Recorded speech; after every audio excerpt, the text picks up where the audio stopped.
Alrighty then, it looks like we are here. I've just got to change the title because I don't understand Twitch very well.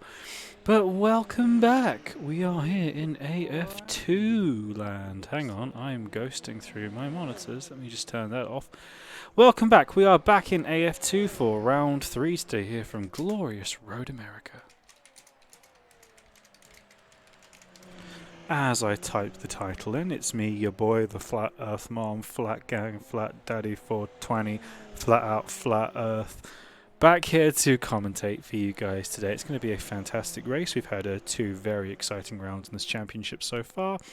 Lots of high-speed thrills and plenty of spills too, especially as we see the two classes, the P1s and the GTEs, coming together. Let me just get rid of this video for you. Here we are.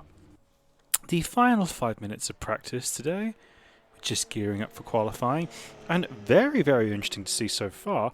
Pratik is a second clear at the front of the the LMP1 pack. That's very, very interesting. The pace set has usually been the guys like Joshua Brooks and Sleepy, but seeing Pratik a second out in front is very, very interesting. Maybe he's been on a low fuel run or some soft tyres, but I will be very excited to see if he can replicate that pace in qualifying and in the race. Possibly the faster laps were set on lower grip levels and he's just gone out on a qualifying lap as the track's gotten more rubbed in, but interesting to see so far. As we go down into the GTE class, it's business as usual with it's dirty, pretty well clear out in front. Second place is Alan, who's finding some form as the championship progresses. So it'll be interesting to see who can kind of take that second place spot in GTE, because I think Dirty's going to be pretty untouchable throughout this season. The Aston Martin, of course, is looking very good so far. I think it's one of the winners in the BOP race between the cars. I'm doing my best today. I currently have a broken foot, which is painful and miserable, which means I can't drive. And also I have some mouth ulcers, just to, life is kicking me while I'm down. So I might be a bit this today, but I'll try my best.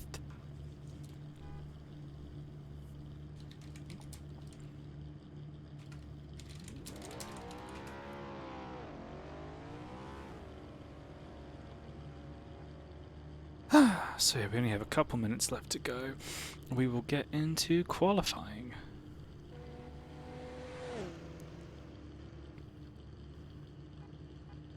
If we have a look at our results standing table, I'm going to have to do this manually here. We see that despite not winning a race, Josh Brooks is currently leading the LMP1 class by virtue of being kind of the only driver in the top 5 who's turned up for all 2 races so far. So I'm guessing he'll be looking to capitalise on that. Of course, in AF2, your best 4 finishes count towards the title. So with the second and the third place right now, Josh is playing to his biggest strength of being a really consistent finisher. It's very rare Josh has an off day, so I would expect another strong finish from him today. We had last round's winner. Bright is in the race there. I can't remember what I believe his name is Charles Bertrand, and he looks a little bit off the pace so far, but interesting to see if he can get up there with the leaders. I don't believe Colin Backer is racing today, which is a shame because he was very quick at Fuji. And then if we scroll down to the GTE class, of course, it's Dirty, your boy. He's not going to be touched. Pole and fastest lap in both 2 rounds, along with the win. He's looking very, very strong. The real battle is going to be, I predict, second place in the GTE Championship. And as we see, that's currently a really close battle between Lipsy, runner-up 76, and Danny Rick. Lipsy currently holding that second place with 2/3 in successive races. That's very, very impressive, especially considering those have been difficult races for him. He has had some trouble, so those are really good, strong results. I know Matthew, runner-up, is running well currently at Road America, so I expect him to be a good shout for maybe a second or third place today. And Alan as well, he's currently sitting in 6th. He hasn't got the best results yet so far, but again, his pace is looking very good, so he could be a potential challenger for that second place crown. Of course, being only four races out of the 6 count towards the championship, Alan could drop his 8th and 9th in the first 2 races and maybe try and get a really strong finish with his last 4 results.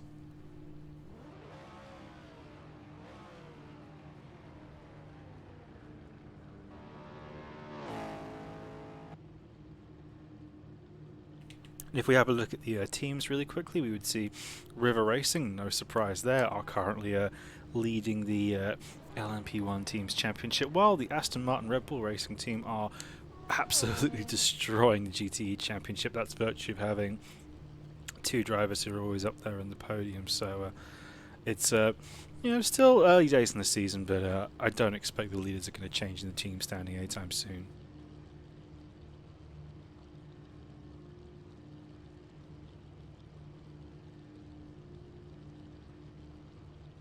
And we now just enter the final couple seconds of qualifying or practice. Sorry, going into qualifying.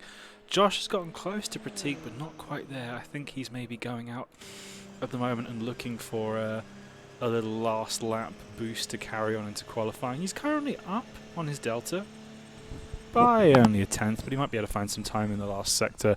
All he has to do is find, 3.5 tenths, so he can get ahead of Pratik.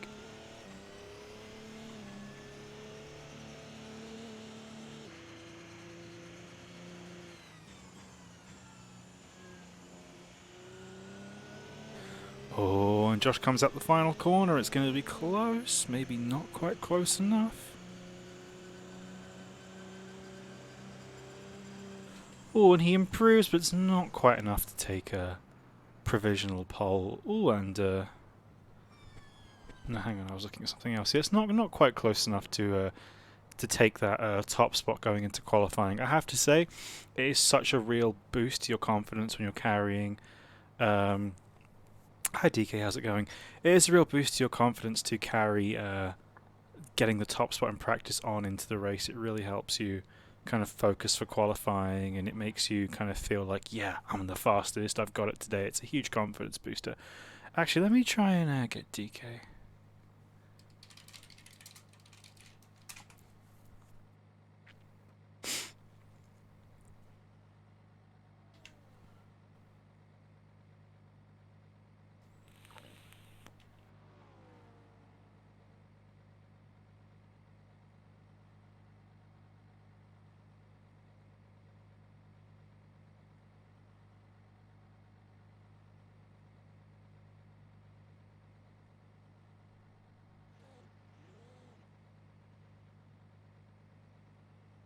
Qualifying is just finishing up. I'm just working on getting DK in the booth with me to do some co-commentary because I can't really talk that much. Oh my god. But yes, so we have currently leading out of practice, we have Dirty leading the GTE class, and Sleepy pipped it at the end. I didn't see that. That's a nice little boost for Sleepy. That'll help him in the race, or in the qualifying rather. Cool, I'm just starting a Discord call with DK to get him in the chat. Hi DK, can you hear me? Yes. Excellent, thank you so much for joining me. I have like a cut in my mouth at the moment, which makes it kind of hard for me to talk. So thank you for joining me today. You can help me. I've got to talk so much if you're here. How you doing, DK? No problem. Yeah, it's a pleasure to be here. It's the first time I'm doing proper commentary, so Awesome, yeah. yeah.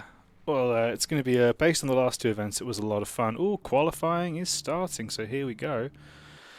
Of course, I have to wait a minute or two until the cars come out on track before I can really do much with ACTV. That's how it is. I can fly around in free cam for a bit, and everyone rushes out the grid to try and get some clear air for qualifying.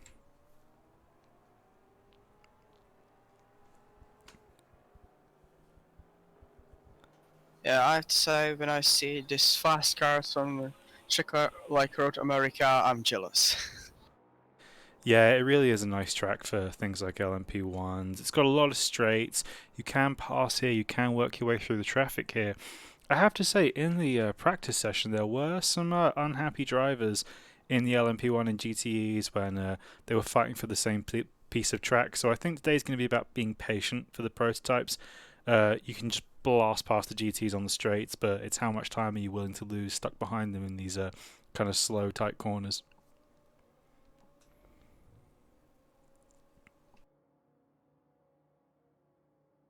Yeah, I hope everyone will do good. Just no crashes in qualifying. Yeah, we are shouting out to our boys, Ren and Zyfe. Hope they have a good race. I mean, it's a front row lookout. Everything else is failure. Yeah, I'm sure they'll do okay. Ren was looking very good earlier on today. I know he's been practicing hard. So my money's also on Alan potentially for a podium stay. I think Alan, again, he really likes Road America. He's been practicing, so I think he's going to have a good session today.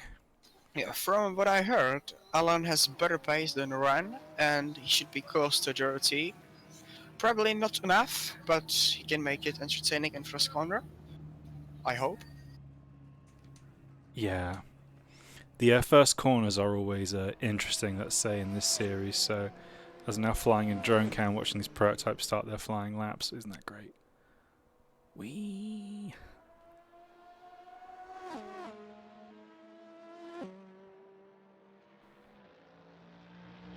And I believe Ren got out the pits first, so he's going to be happy with that. He's got lots of clean air, he hasn't got to worry about any traffic coming up against him.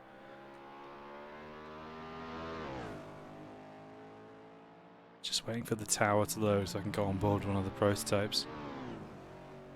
Oh, there's a yellow flag in Sector 1, something's happened, someone's gone off. Let's try and fly back over and see what's happening. It's annoying, I have to just wait for ACTV to do its thing. They have to put timed laps in before they appear on the board, so... Oh, That's Alan, coming around the carousel.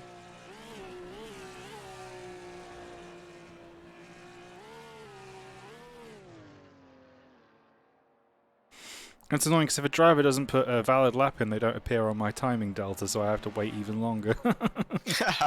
Yeah, ACTV's not perfect. It's really, really cool mod, but it still has a few glitches in it.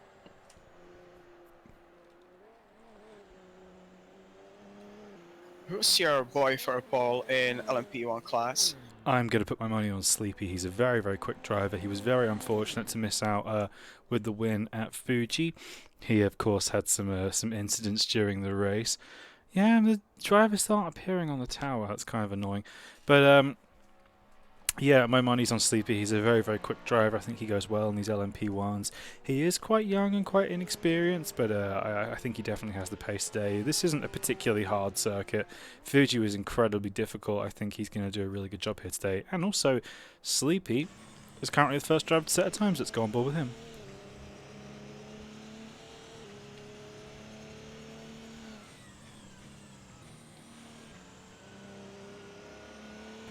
God, just getting some GTE traffic. It's so difficult to avoid. Especially as GTEs are on their own time lapse too, so you have to respect their right to be there. Exactly. And it's hard for a driver who's in GTV as well. You feel bad because you're slowing down the LMP1 behind, but you have to do your time, you have to focus on your own work. It's pretty hard. Yeah, From especially as the responsibility for passing does fall on the LMP ones.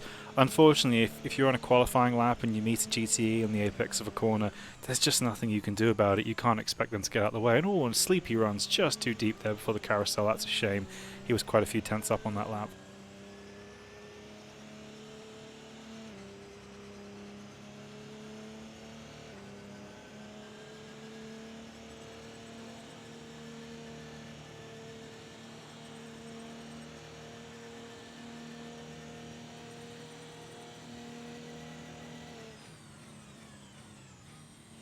I imagine he's just going to be saving up his boost and going around for another lap after that. Also, Crab currently sets the pace in GTE. He's currently looking pretty good. Then again, only a few cars have gotten out at the moment. Zyfe is going out for another run. Tommy Ball getting his first clean lap in the LMP1s too.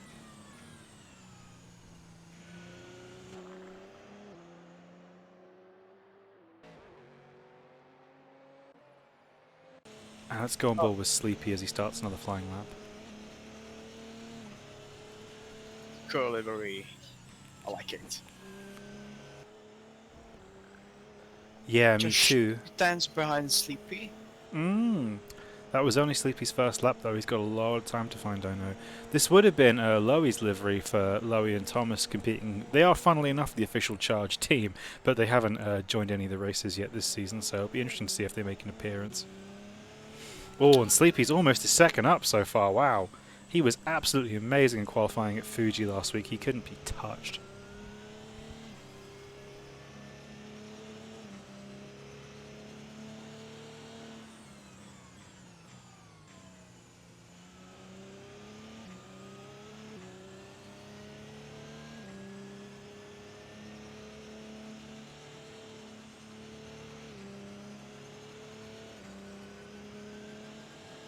Oh, Sleepy, a whopping 1.3 seconds up now on his best lap. That's really impressive driving from him.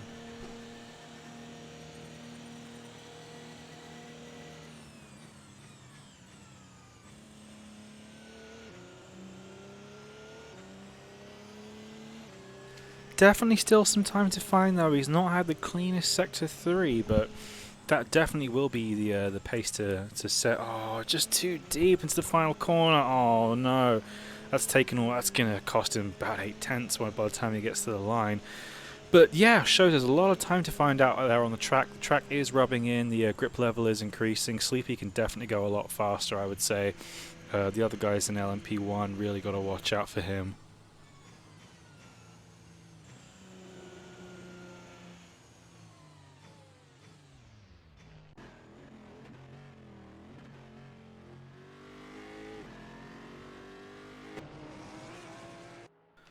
As we now see what runner-up Matthew Turner is up to. He's currently looking second place in GTE, only behind Mr. Krabs. Be interesting to see when Dirty comes out and see what kind of times he can do. We are missing a few big players in the GTE class today. We are missing Lipsy, and we are missing Miguel. So definitely some points up for grabs in GTE. Some regular podium guys are out. And then as we go, it's Dirty and Alan almost instantaneously set laps. But they're only a couple tenths up, so if Matthew can find 4 tenths, he could really be up there with the fastest guys. Although actually, I'm saying that, Crab is a second clear of all of them, so a lot of time to be found.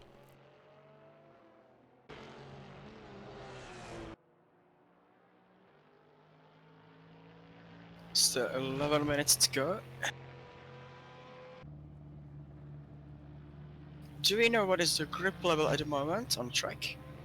I don't, unfortunately. I believe it starts at 92%, but it will be working its way up slowly. Yeah, and it's really close to dirty. Yeah. 6 Oh, that's a shame. Although they're both good 7 tenths slower than Crab, so they've got some time to find. Everyone has. Maybe Crab's just the first guy to get a good lap in, or maybe he caught some really nice draft on his run to the finish. That's true, but just imagine if you cannot improve your lap and you will lose by 6 thousandths.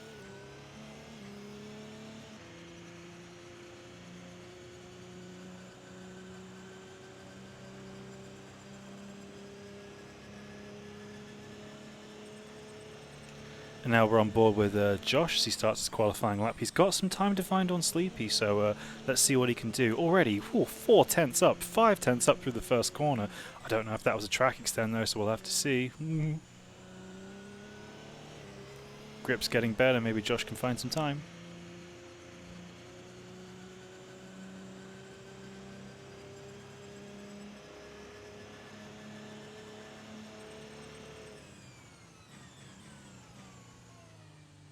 You're smoking, James? Haha!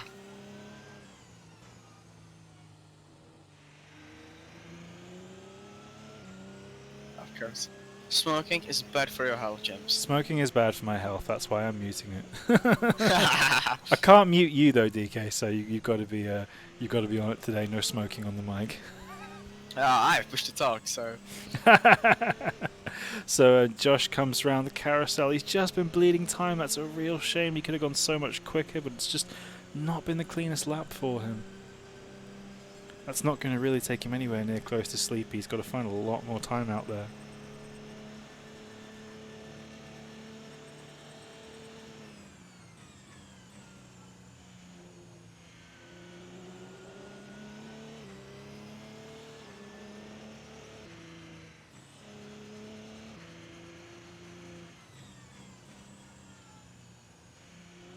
Callum doing really close to the Alan.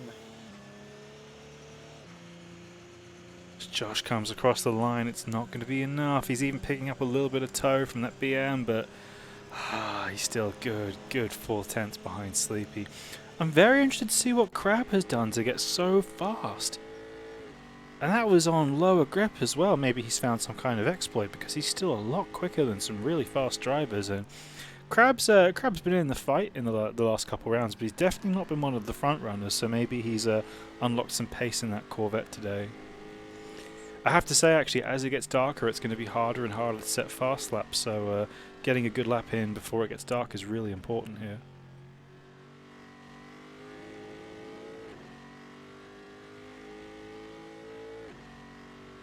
Yeah, I know Crab from F1 races. He's pretty good driver. He can do that, Paul. I mean. Yeah, he's been kind of in the middle of the pack for the last two AF2 rounds, so it's nice to see an interesting turn of pace from him.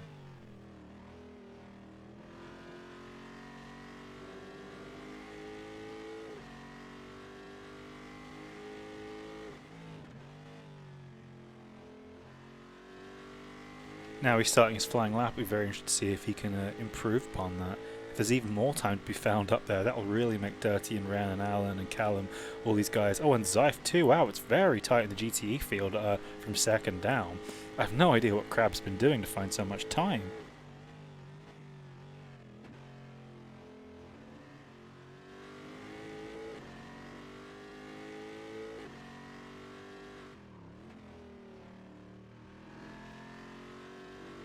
Unfortunately, for some reason, the delta on his dashboard isn't working, so I can't see. We'll just have to follow his lap and see. Oh, very loose there through the follow-through. That's not going to help his lap time. But that is fascinating. We have all the way from Dirty down to Zyfe covered by only 2.5 tenths. That's monstrously close in the GTE class. It's going to be a very interesting race today by the looks of it. Yeah, I'm looking forward to the last laps. They will decide. Yeah, last week at Fuji, it was very interesting seeing how drivers were conserving and using their boost differently from lap to lap, and how there was a great fight between Colin Backer and Josh for second place towards the end, and it was all about Colin harvesting his boost and saving all of it until the front straight, and then when he got to the final corner, just launching out the final corner, using all his boost, all his deploy, putting a second on Josh. Then through the lap, Josh was clawing his way back, and Crabs had to abort his lap. That's a shame. He was maybe down on pace anyway, so I'm sure he'll go around again. Let's see what Sleepy's up to. Back on track. He's kind of looking even on his delta. Oh, hang on, I pressed the wrong button.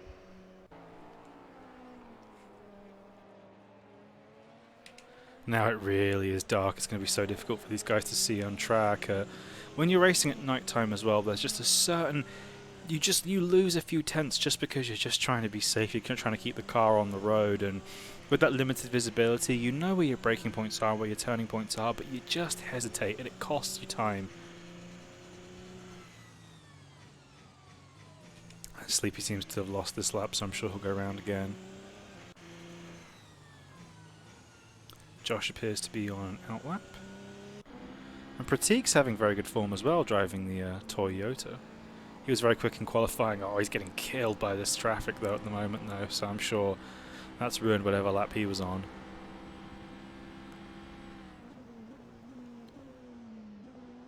And Seymour Dolby has put in a lap. That's nice to see him sitting there very nicely in fourth with that lap.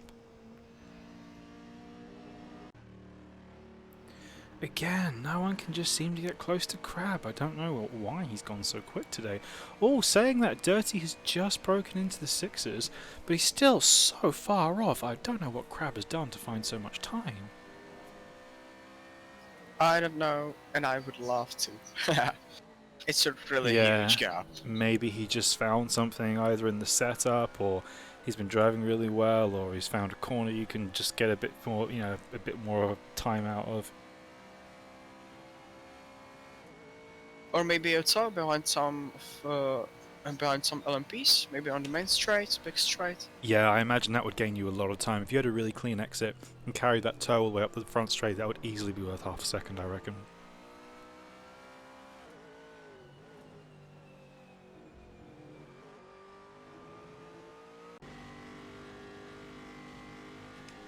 Ren are up to starting a fast lap as well. It'll be very interesting to see if he can answer to what Dirty did by increasing his time by a few tenths.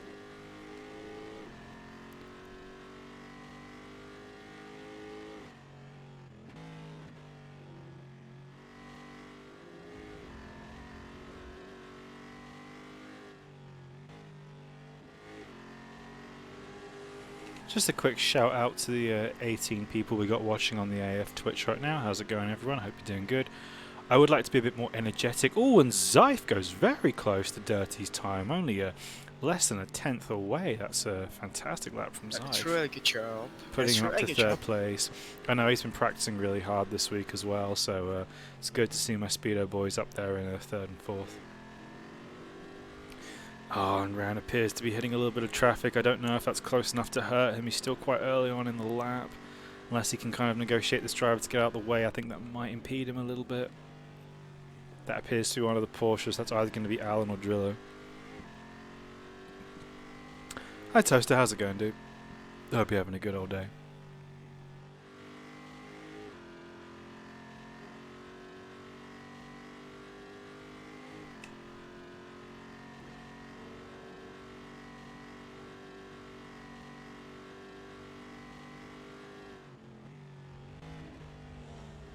No, and Ren has to abandon his lap, unfortunately. It's a real shame with only 2 minutes to go.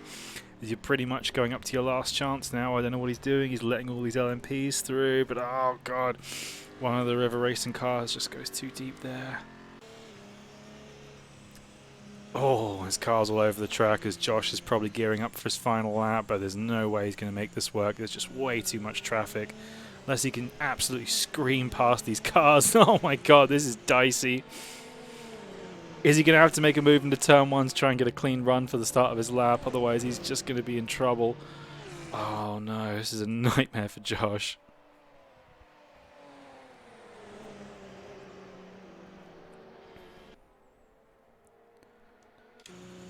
Yeah, he's already lost 2 tenths. I don't think there's any chance of him improving this lap now, stuck behind. I think that might be Tommy Ball ahead of him. It is, and Tommy's up as well, so Josh is just going to have to eat it, unfortunately. That's a real shame. Oh no, what's happening here? Are they making contact? They're two side by side, and Tommy's lagging all over the shop. What happened there? Wowee, that is some really unfortunate either netcode or server issues there for Tommy. That's a real shame. He was up on his time as well. Tommy very easily could have pinched 5th place there if he carried on with that lap. And Dirty's improved his lap again. Let's see what he can do coming around to the final lap. Crab just still is out there. Zyfe looking pretty in 3rd. Ren's back in the pits in 4th. It looks like he's out of it. That's the best he can do. Alan and Callum Dunn are in this fight for 2nd and 3rd place as well, so it'll be interesting to see what they can do in their last laps. It'll be a big surprise if Dirty gets a pip to pole position. He's taken every pole position so far in AF2. Well, everything has to end sometime, you know. As Charles Bertrand passes Charles Legreg for 5th place in the P1 category. I believe Charles Bertrand is Bright, who actually won at Fuji in the LMP1 class, so a little bit of a dip in form for him. I'm surprised he hasn't qualified a bit higher today. Let's see, what can Dirty do? Is he going to take it? No, he just can't. Close, but no cigar. And Charles Legreg gets back ahead of Charles Bertrand for 5th. Those two are going to have a great scrap, I can tell. So it looks like it's going to be Sleepy on pole position. There are no other P1s out on track. It looks like Crab is almost certainly going to take pole position in GTE. Let's have a look at Zyfe and see what he can do. Ren's already out of it. Dirty appears to be out of it as well. Sure, improves his lap. Oh, it's not enough to get him up there with that big fight, though, so that's a shame for him. Well, every position on start counts, so yeah, but still losing 3 tenths, there's a huge battle. Yeah, it's a real shame. 3 tenths isn't a whole lot, though, so he should be up there with those guys. It's been a very competitive session for GTEs today. And Crab goes even faster, wow! That's a great qualifying time from Crab. He's done a really great job there. It's good. 5 seconds clear of Dirty. That's a real turn up. Maybe Dirty's not had the time to practice. Oh, and Zyve spinned his lap, unfortunately. But a very well deserved third place, and I know Zyfe and Ren are going to be doing some team orders off the line, I'm sure, to ensure they get a good clean start to the race. Just don't crash. Easier said. Sometimes if you crash, it's not up to you. Alright, I'm going to go get ready on the start grid. Yeah, exactly, but just don't crash. Two speedo cars cannot crash to each other. Are you being a bit salty there, DK? Oh, yeah. I mean, it's really easy to say to don't crash with your teammate. It happens. Sometimes it's not your fault. Oh, Sometimes Bright is Bright's telling me that he qualified 5th in Fuji as well. Well, very well done for winning on the day. Then I hope you can do a similar turnaround today. Wish you best of luck in the race, Bright. Have a good one. And Alan beat Cypher third place on grid. Oh wow, I missed that one. Well, good sharp eyes there, DK. That's great for Alan. I'm sure he's going to be very pleased. But can anyone stop Crab? That's what I want to know. That was some incredible qualifying pace. He's really doing something with that Corvette that nobody else has worked out how to do yet.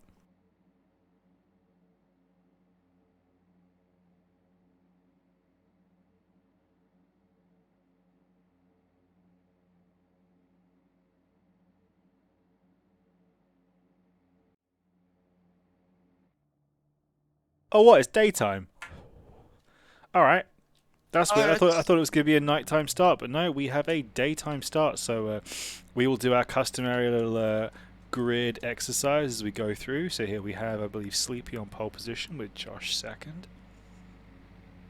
And then it's going to be Pratik on third with his very nice alternate Raven West color scheme with the I believe it's kind of a lavender and pink colour. It's hard to tell from the light. I love when Pratik does this. Pratik always does his little pre-race warm-up where he moves his wheels from side to side. You can always tell it's Pratik because he's doing that.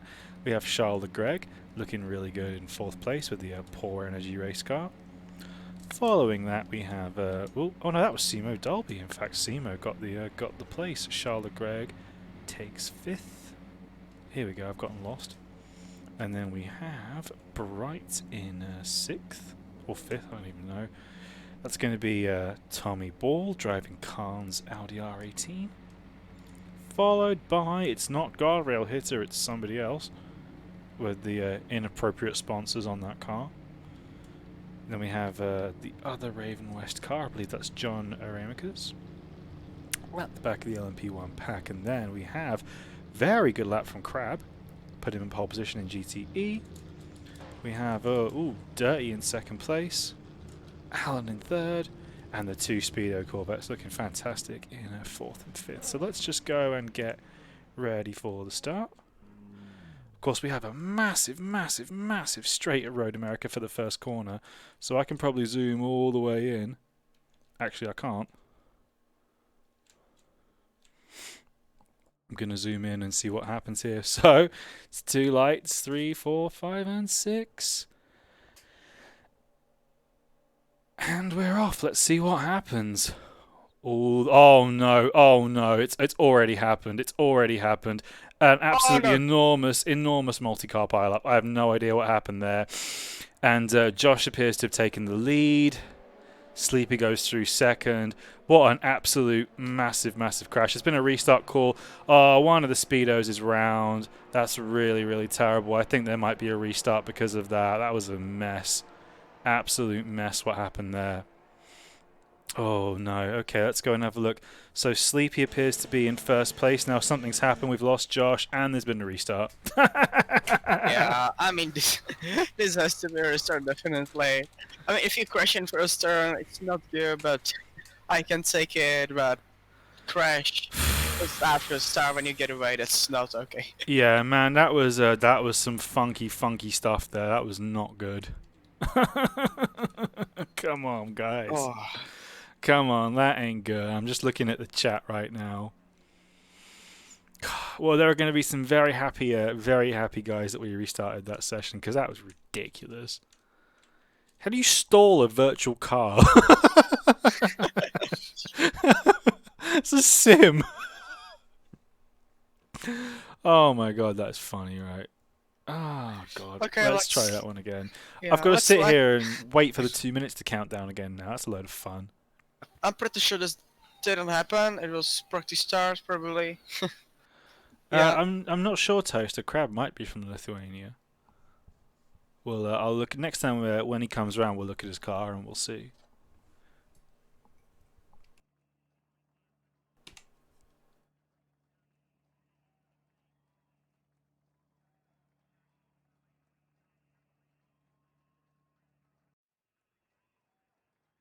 The session's been restarted again.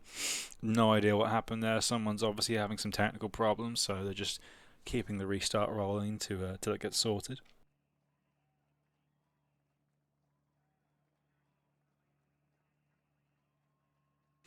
I love this ridiculous advert at the back of the screen here. Henry, made in America or not made at all. Hoo yeah! And it's a man with a gun. I don't know if he's selling guns or Henry is just a man with a gun. I have no idea. Either way, that's some true patriotism right there. I'll tell you what, boy.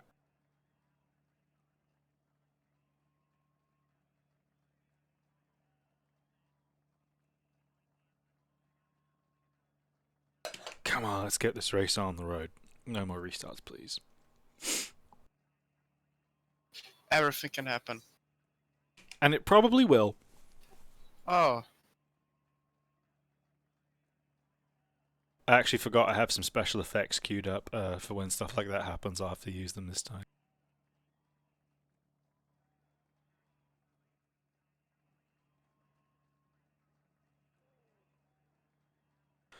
Let's get my extra long lens ready to capture all the start drama.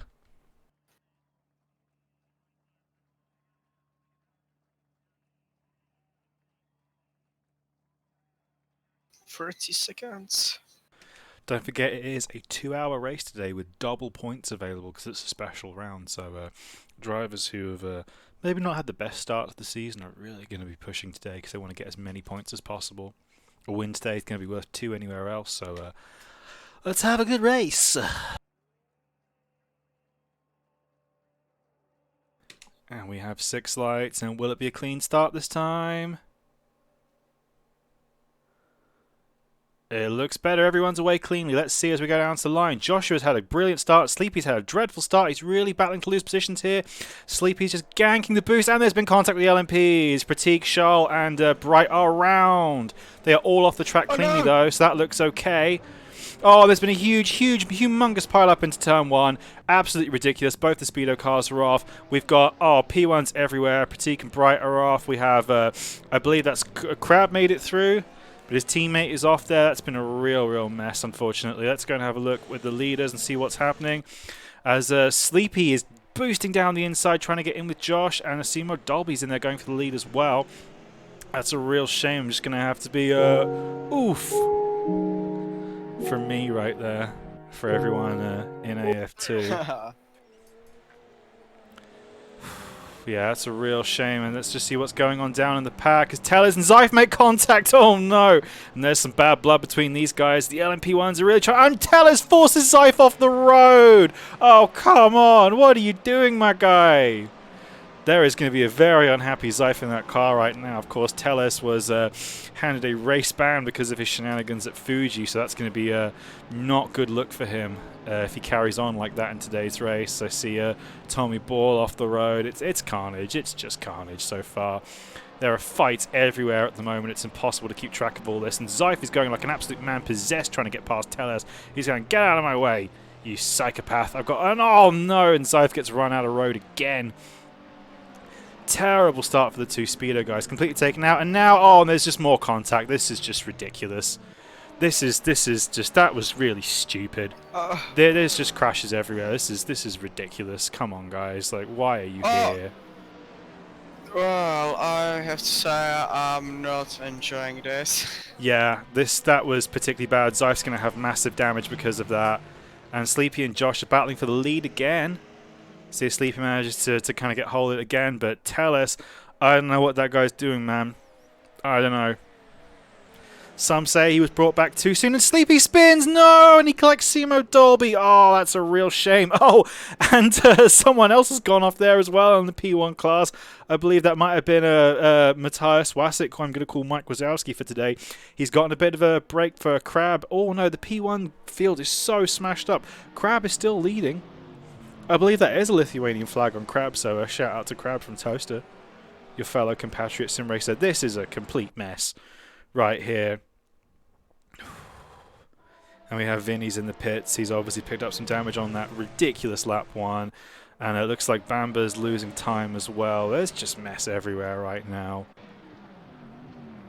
It is. Hi, Skirt. How's it going, dude? I hope you're doing good. I haven't spoken to you since the cursed 24-hour of Le Mans. I hope you're doing all right. It's me, your boy, the Flat Earth Mom, the Flat Gang. Yeah, that pink BMW has had some problems before. He was he was banned from the last race for some really bad accidents. Oh, and John Ramaker's really just swerves across the track in front of Tommy Ball there. Jesus. But yeah, I expect it's going to be another busy day in the stewards meeting tomorrow. Tommy seems to have gone past John. Yeah. I'm not sure. I'm really not sure what Tellers was doing there. That was at least a couple times he was run off the road by... He ran Zyfe off the road, and Crab is having a good lead though. And it appears that Dirty's had some problems as well. I don't know what's happened. Oh no, Dirty is ahead. Excuse me. Dirty has made it into the lead to the GTE class, so despite him only qualifying second, he's made his way into the lead. Alan is looking very good in second too. The field is so messed up at the moment because of all the huge crashes on the first lap. Some P1s are still working their way through, like, oh, poor Charlotte Gregg's all the way down in 16th, working his way through. That is really going to be a lot. It's a 2-hour race, but still, if you get a bad start, it's going to make it so much harder for you to work your way up during the race. So Dirty's looking pretty good out in front. But he does have John Ramaker's trying to make his way past in the turn 1. I'm sure Dirty will just very carefully let him through.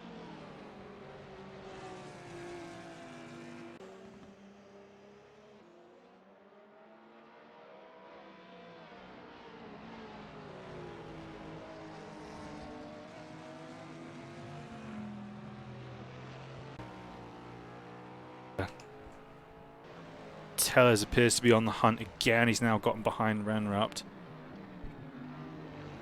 Again, a lot of action going on right now. It's hard to keep up with all of it. Charlotte Gregg working his way through. It's just LMP1s kind of getting through the traffic right now. God, I feel so sorry for Zyfe. He practiced so hard for this week and he's just been punted again. I really don't know what happened at the start. That was a complete mess. Oh, and Tommy's having some problems as well, unfortunately, poor lad. I can see Tommy Ball falling down. Yeah, he appears to have fallen off the track.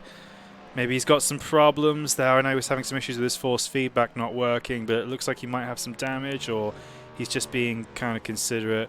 Josh has really managed to capitalize out in front from Sleepy's spin earlier on in the race. It looks like Sleepy's now stuck kind of relatively, well, he's not stuck behind Simo Dolby, but he's kind of in the same vicinity as him. Josh is just rubbing his hands together from all this as he starts to kind of run away with the lead. Definitely don't count Sleepy out though. He's a very quick driver and he will be back in the fight later on in the race, I guarantee.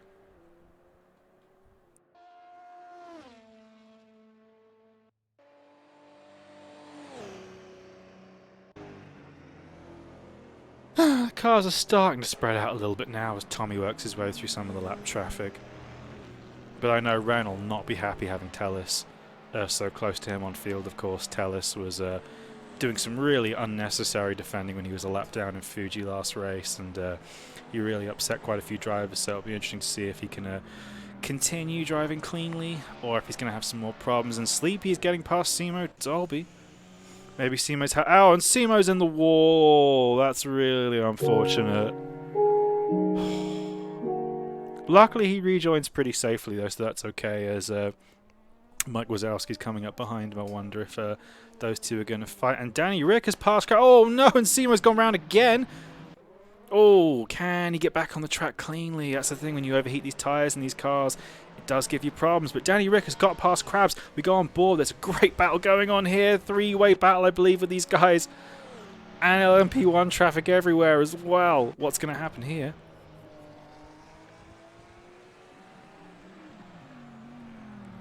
And Crab gets back through.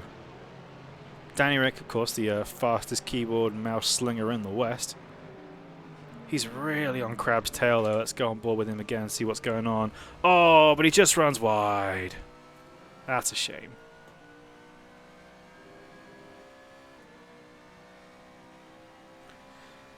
Unfortunately, the more these guys battle, the further they're going to fall behind. It's dirty, so again, it looks like it's going to be a battle for second place today in the GTEs.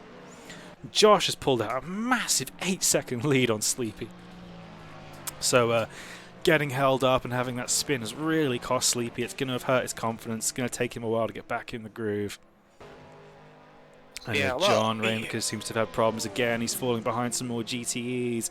That's going to be really stressful for Alan right there, having to deal with two hungry P1s behind him.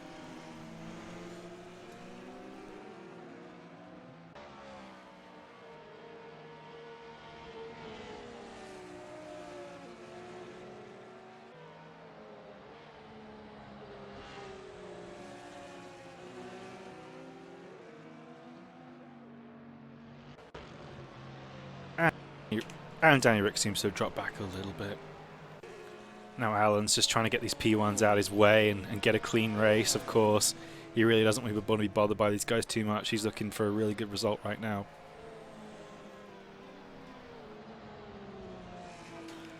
Interestingly enough, that's the first race of the AF2 season that Alan has avoided massive contact on lap 1. In both the previous 2 rounds, his pace was looking good, but I understand, from what he told me at least, he told me he was going to qualify near the back and try and avoid all the trauma and make his way through, but he ended up being collected in both races. So this is maybe Alan's first true show of his pace, and it's really good to see him out in second place. Yeah, that's definitely okay, but we've had this Carnage in the front cars. Zyve, he has similar pace to Alan. He's 20th. It's not okay. It's not okay. Yeah, it's really unfortunate for Zyve. He really cannot catch a break. He got his first podium in AF in the AF3 race on Friday, but he still got hit out in that race. So I really feel for Zyve. I know what it's like to practice all week and then just get killed by someone. So he's making a move on Drio, though, going for it. And it appears John has fallen behind again. That's going to really be holding Dirty up right now as he's got some of these P1s passing him, then falling off, then passing him, then falling off again. Although Sleepy has brought the gap down to Josh by a second or two. It's now just 7 seconds, and with a monstrous 25-second gap to Mike Wazowski in third. So I think it's going to be a 2-horse race for the lead in P1 today. Yeah, that's a lot. 25 seconds a lot. After only 10 minutes of racing as well.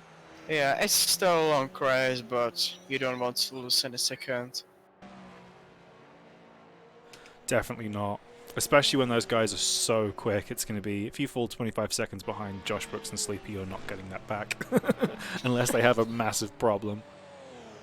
Yeah. And we don't want that. Oh, and Bright seems to have had an off there, and he's just trying to hold up Simo Dolby as we have, I believe that's a lap down GTE in the pack as well. And John Ramakers is in the pits. Maybe he's done a number on his tyres or picked up some damage. You definitely don't want to be coming in after only 12 minutes of racing in an LMP1. I know they have small fuel tanks, but not that small.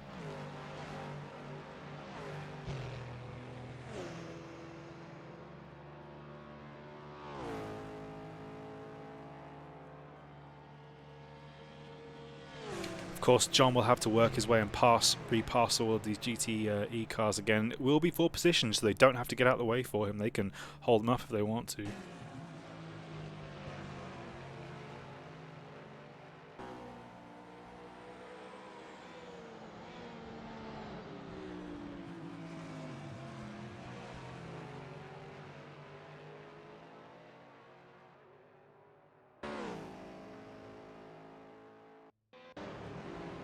So let's go watch Bamba for a little bit as he's, well, he was closing in on Alexandre, but then he hit gravel. He's now got whoever RF, who is this? RF Andrade. Oh, Ruben behind him, so let's see if Ruben can get the move done on Bamba.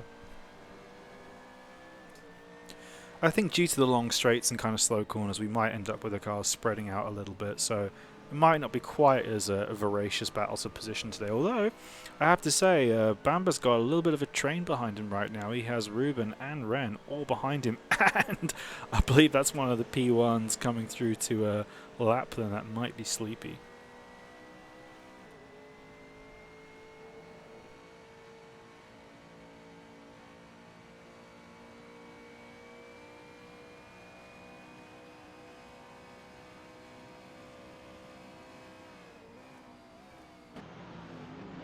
Doesn't appear to be quite close enough yet. Oh no, but no! Oh, that's a huge off there.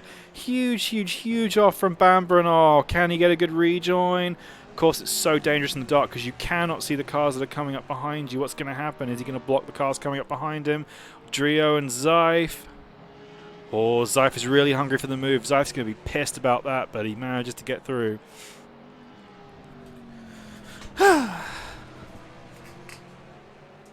Well, we've had more spats and crashes. Alan is in the pits. Alan is in the pits. That is very surprising after only 15 minutes.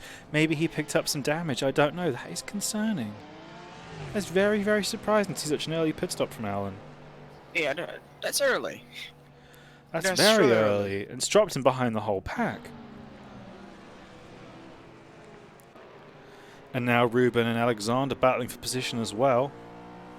I think Ruben's going to be pretty happy picking up that free place from Bamber. He's now made a move on Alexander. Alexander's fighting back. Can he get the move done? Oh, they touch on the gravel. Alexander's really late on the brakes, but he seems to have got the move done on the inside. But now, oh, Ruben brilliantly fights back and holds around the outside. That's a great little overtake there. I'm going to give that one a little message of approval. Nice. Really good driving from Ruben there. That was a great little wheel-to-wheel battle with Alexander.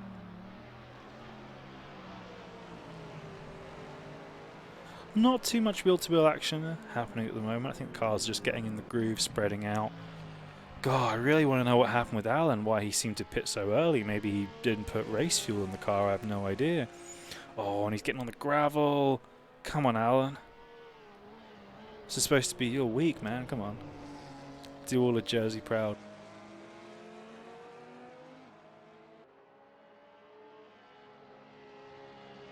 Now, Pratik being far tense behind Vasek. Can we go on him? Yeah, Pratik always gets into a lot of really good wheel-to-wheel battles in these races. He's always quite consistently kind of third, fourth, fifth, and from previous races, he spent the whole time just ding-donging back and forth with a couple guys. And here he is with Mike Wazowski battling the GTE traffic.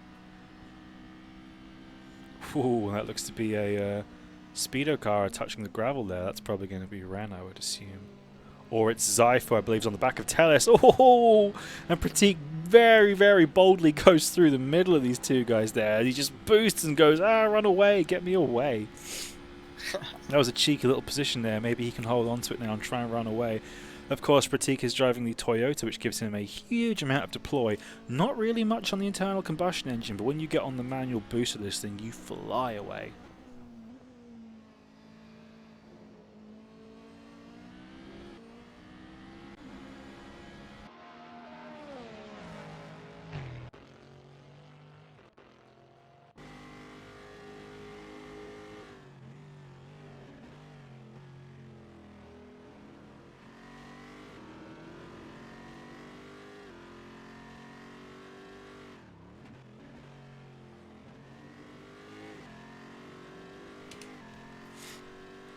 As we watch now, Matthew Turner, runner-up after his rough start, is closing in on Daniel Ricciardo for third place, but fighting P1 traffic the whole time. And he very defiantly holds off Pratik there, saying, no, mate, you're going to have to wait to get past me. Of course, Ren and Pratik have come together a few times in various other races, especially in the charged weeklies. These guys tend to attract each other like magnets. Well, most of the time it's Ren's mistake, to be fair. When they come together. You know what? I think they're both capable of hitting each other. But Ren's really going for it here. Of course, Pratik ploughed into the back of Ren and a few other cars back in the 8 hours of Nürburgring earlier on in the year, so I'm sure he's still mad about that. What Nürburgring? I don't know. Did not happen, Yeah, I mean. that didn't happen. That Yeah. definitely didn't. I definitely didn't disconnect 3 times that day. Oh yeah. A bad day, bad race. This is a really close battle so far. It does appear to be the Aston Martin and the Corvette, the two cars that have... Oh my god, that's a really reckless move from the P1 there. Jesus Christ. I'm not sure who that was. That's either going to be Bright or his substitute. Can Ren hold position on the inside? But that was a suicidal move from that LMP1 right there. You have to respect these guys' right to race each other. Yeah, really, P1 should have lifted there. That was almost a humongous crash, but they're really close right now. Can Ren hold the position on the inside as they come into turn 2? Oh, it's so difficult to leave the other guy room when you're racing at night time. He's through on the graphic, but can he hold the inside as they go into the heavy braking zone? Oh, it's so close. Ren just gets run out of room. He's going to be on the outside going into this little tight corner, but he seems to be ahead. What can Danny Rick do? Oh, and he appears to have held the position. Oh, nice. Oh no, but Danny Rick's coming back through the carousel, and they are really close. Almost running each other off the road. And Ruben is really close as well. This is going to be a kind of a unwanted menage a trois in a few more corners. Oh, Ren's just running a little bit wide. Come on, dude. Now, as they steam through the carousel, your front lefts are going to be absolutely screaming, and Danny Rick's just offline. That's probably going to give Ren the chance. And Alexander's getting up in this fight as well, as more P1s just scream around. I think Ren's going to be clear now. He's managed to put 6/10 on Danny Rick, so... And oh no, Zeif's having more problems, it seems. He's just got passed by Drio and Callum Dunn. Maybe he's hit the gravel, and he's now really defending from Bamba behind him. Oh, and Bamba gives a flash of the lights there. Maybe he did. Maybe he thought Zeif blocked him a little bit there.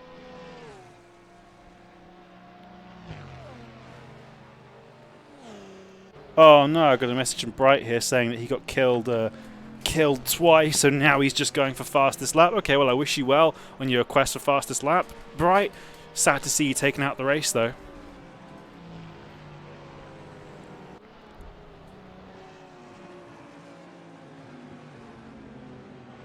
Well, Tellus has been passed by Bamba. Let's see what can Tellus do.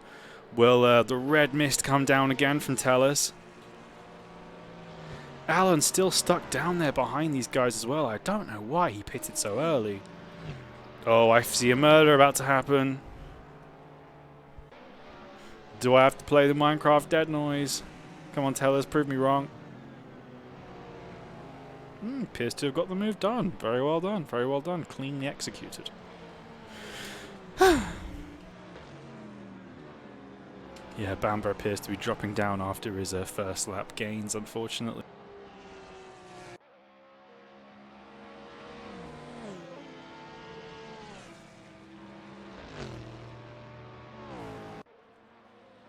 Up at the front of the grids, though, not a whole lot has changed. Joshua Brooks has managed to pull up the gap to Sleepy to 15 seconds, so he looks pretty much in the groove today.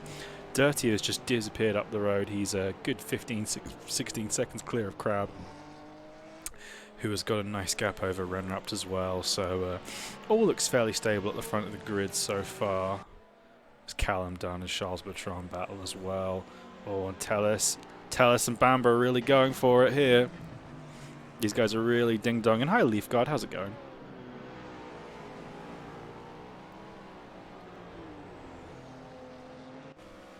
Let's go on board Bamba and see. Oh, now he's just suffering from that dirty air going through the carousel. You really need your downforce there, and if there's a car in front of you taking downforce away, it just puts extra wear on your front tyres, and they really start screaming. God, I'd love to know what happened to Alan, though. He was third place, and I don't know why he pitted after only 15 minutes. Maybe he's taken on a lot of fuel. Maybe he's going long till later on in the race. That'd be very interesting to see.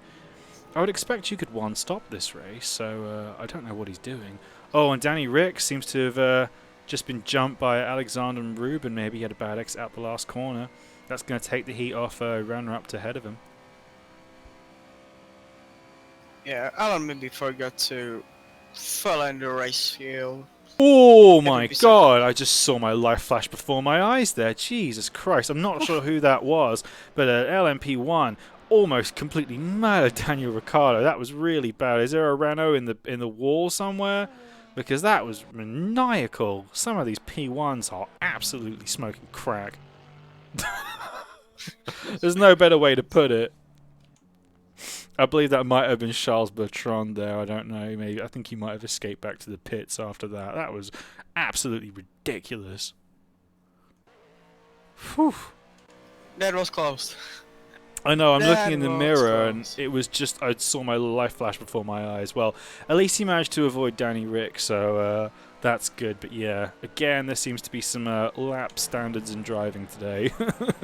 It seems that AF2 is a really good way to lose your league license, unfortunately.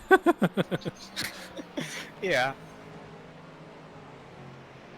Yeah, it appears that it was. It might have been Bright. Unfortunately, he says he had a big lockup. So careful, dude. Remember, Bright. If you are listening, you might be out there trying to get the first lap, but these guys are still racing. If you ploughed into Danny Rick, oh, there's a P1 round. I believe that was Josh, and he just held it. Wow, that was a huge moment from Josh, but he really, really expertly held that car there. He very nearly, very, very nearly killed someone. But yeah, Bright, if you are listening, if you're going to be out there on track and you're not in the race, be careful of other cars. Like if you that might be the smart thing to do. You can go back out and carry on driving, but yeah, don't wreck anybody else's race. Unfortunately, it's really bad if someone gets wrecked and it's not their fault.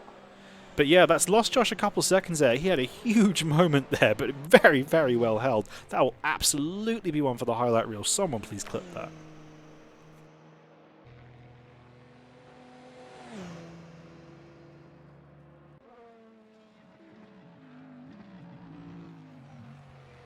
But yeah, Bright, for the sake of your league license, that might be a good idea.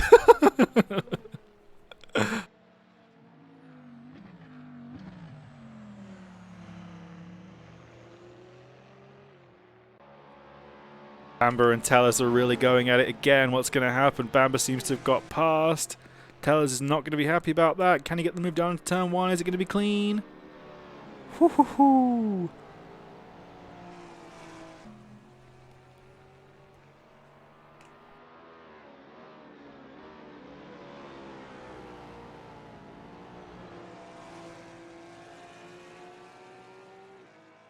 Jens giving Bright the advice that you'll have to start from the pit lane if you retire, saying don't. Although it might be better starting from the pit lane and getting a race ban if you kill someone.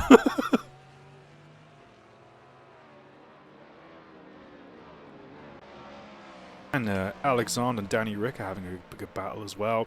Oh, and Danny Rick just clips the gravel. Maybe Danny's struggling a little bit with the night time today. He's been running wide a little bit on some of these corners. It's just been hampering his pace because he's been driving really, really well. And as always, he's very, very quick, but just seems to be a little bit loose with his track limits today. That's a shame. It's going to be holding him up. Although Renups seems to be closing in on Crab a little bit. He seems to be kind of slowly working on that gap, maintaining it at the very least.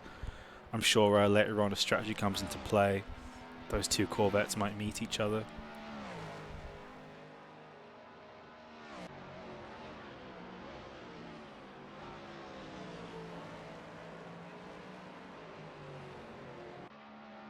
But still, half an hour in and all's looking pretty quiet. I think these guys are just still trying to keep in the groove, log some laps. No one wants to pick up any more damage at this point in the race. I really feel for Zeif though, all the way down in 17th when he started so well and qualified so well. Yeah, definitely he will not be happy about that. No, there will be some furore in the chat after the race. I'm sure. I'm sure the memes will all come out. Surely, especially after yesterday's pretty good result in Macau, finishing P2. Yeah. Yeah, it's a shame he got his first podium, and I'm sure he would have liked to have continued that today, but unfortunately, luck was just not on his side. But it will be interesting to see in the post-race chat if Tellers is responsible for any of those incidents, because he did, of course, serve a race ban after Fuji, so he might be in some hot water if he caused some more trouble there. I definitely saw some shady stuff between him and Zeif. It looked like he ran Zeif off the road, but it'll be interesting to have a look at that one after the race. Yeah, if Speedo Cars doesn't have a luck today, I hope they will have it tomorrow. Yes, of course. I would love to see you and Ben doing well in AF1 tomorrow. I will, of course, be watching along as I'm competing in the Charge Weekly. And Danny Rick appears to have gone off again. Oh, come on, Danny. Get in the groove, dude. How are you feeling about AF1 at the moment, DK? How are you fancying your chances for Red Bull Ring? Well, quality pace is not there. It is not that good. I don't think I will be there with Jens and Logie. But race pace is pretty good. Tires are good for me. Stints look really, really well from my testing. So if it can be another podium, third in a row, yeah, I'll be happy with it. That would be fantastic, yeah. If you can score some constructors' points as well, that would be nice. Well, I mean, if you're looking consistent and safe on the track, as we can see, anything can happen. I mean, if you can manage your race pace well, you might be able to jump some of these guys if there's another problem or some server issues. So, yeah, well, my fingers crossed for you tomorrow, DK. I hope you have a really good race. Thank you. Yeah, in practice stresses we've had pretty nice battles with Jens and Logie, so I hope we can make it together tomorrow as well. I'm sure. Oh, well, and Danny Rick's diving into the pits. Looks like his tyres are done. Only half an hour in, though. So, again, I would expect these cars to be one-stopping. So maybe he's running a different tyre strategy. That is very interesting.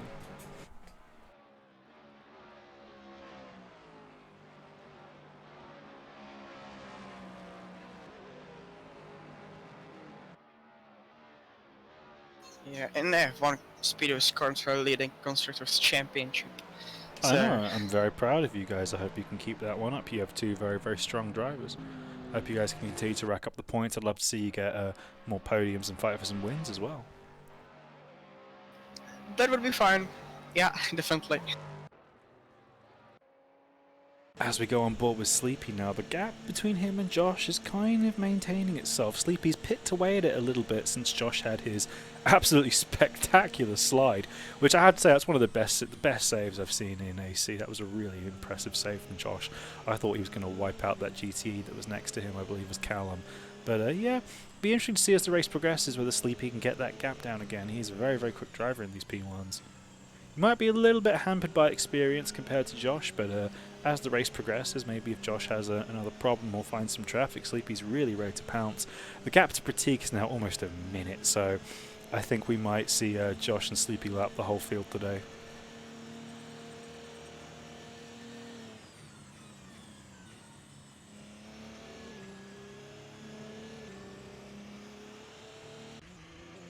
Oh, and Tommy appears to be in the grass. That's a shame. He's doing pretty well, running in 7th place now in the P1s. Was running in 6th, but Charles Gregg will be very happy to pick up that free spot.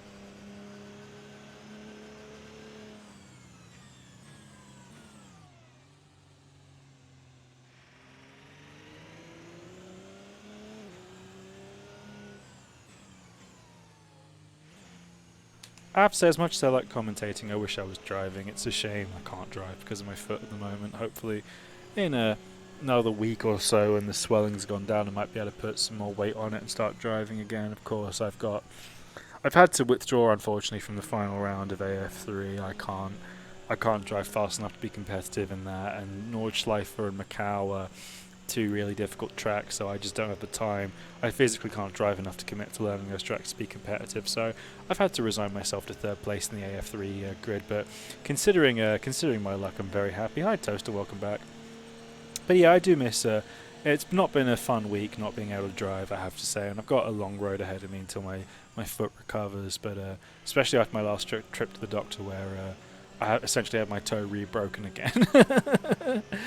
A few things have happened, Toast. I'm trying to think of some big ones. Oh, the gap between Josh and Sleepy is coming down. Maybe Josh has hit some traffic, and Josh is into the pits. Interesting. What is Sleepy going to do? Maybe Josh was struggling on tyres. That's why the gap has been coming down. He might have had a small off or something. And Sleepy's into the pits too. Oh, this is going to be very exciting. And now, of course, who's taking the more fuel? Who's repairing damage? This could be a little bit of a fight between these guys, whoever gets the better exit. And who has better mechanics? Well, they all have the same mechanics, but maybe you don't want to miss your pit box like I've seen Dirty do at Silverstone. A look at them parked out right next to each other. Let's go on board and have a look with Sleepy as he gets ready to go back out on track. Josh will be out about 6 seconds ahead of him. I wonder if any cars are coming up on track. Long pit stops in these LMP1s. These guys are obviously taking on a lot of fuel. If it's half-hour stints for these guys, it's probably going to be a 3-stop race for the LMP1s, especially these two. And Josh is away, so I expect Sleepy will not be far behind. Oh, Sleepy just bogs down coming out the pits. That's going to hurt him a little bit. Oh, it doesn't appear to be too much traffic in front of these guys, so it looks like yeah, there's just I believe a GTE coming up behind, so it looks like Sleepy's got a pretty clear run. Yeah, oh, Pratik's got through, and that's going to be for position as well, so if Pratik doesn't pit anytime soon, he very well might hold Sleepy up. Somebody retired. Who the hell is Blue Waffle? Is that Miguel? That seems like a very Miguel thing to do. Oh, and Pratik has got past Josh Brooks. What's happened to Josh? Oh, and that's a position as well. This is really going to hurt Josh if he keeps getting stuck behind Pratik, and Pratik moves. If these guys are battling, that's really going to hurt Josh. That's going to allow Sleepy to catch right up if he's having to fight off Pratik, who's low on fuel. I believe the retirement might be Charles Bertrand Bright, who had a big incident at the start and ended up falling down because of damage.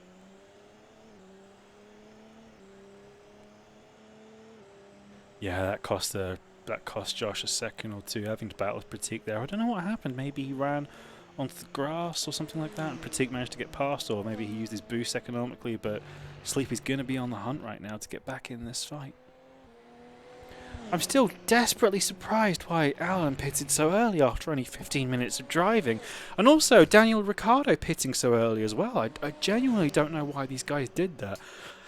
I mean, the pit straight at Road America is on the middle of a massive straight, so it does hurt you. It does cost you time taking a pit stop here. It's not like, I don't know, trying to think of an example like Imola or something where you can just dive into the pits. I mean, it really is going to hurt you here taking a pit stop, so I'd imagine you want to pit as little as possible, but maybe Danny Rick was struggling with the tyres. I genuinely don't know why Alan pitted so early, because it's kind of killed his race, unfortunately. He's all the way down in 19th, and there are a lot of cars between him and where he should be on track, and it's all just costing him time. I'm sure after all these guys are pitted just because Alan's being held up, and he's sitting here now, 6/10 behind Tellis. All these guys are going to be quite scared going multiple with Tellis as well after last week, so I'm not sure. Action seems to be happening though. Drio, oh no, and there's a huge crash. Drio and Cypher off, and I believe that's Josh. Josh is off. The leader of the race is off. No, he isn't. No, he isn't. No, Pratik is fighting, but Zyph is off again, unfortunately, in Drio. They had a coming together. Josh and Pratik are scrapping for the lead, though. I don't know what Pratik is doing strategy-wise if he's coming into the pits, but all this time he's just holding Sleepy up. But despite that, Sleepy doesn't appear to be bringing the gap down as Alexandre comes into the pits. Oh, I feel really bad for Zyph. He's been caught in the wars again. I'm not sure what happened there. But it's very interesting to see what Pratik and Josh are doing here. I think what it comes down to, I think Josh uses his boost more throughout the lap, and I think Pratik is a big boosty boy, and he's using all of that Toyota deploy in one big go and using that to make up massive time differences between him and Josh. I'm surprised because that was that kind of cost Josh second place last week, was Colin Backer's ability to save up his boost more and go for it on the start-finish straight, while Josh was kind of sipping it through the lap more rather than just doing a big ERS dump on the straights. And I'm just going to go to the toilet, so I'll leave you with Deke.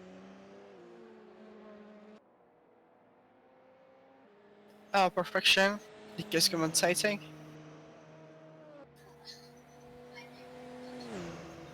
Well, if I'm stuck on Josh, it doesn't matter because nothing's happening.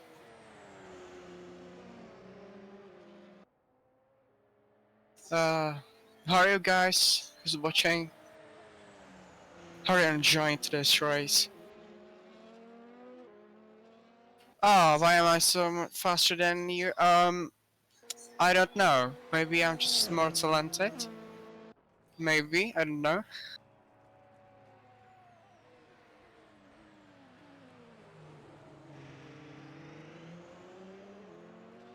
Pretty just for it. That was close. That was close. Just don't crash. Yeah, pretty probably like James said, using his boost just on a straight.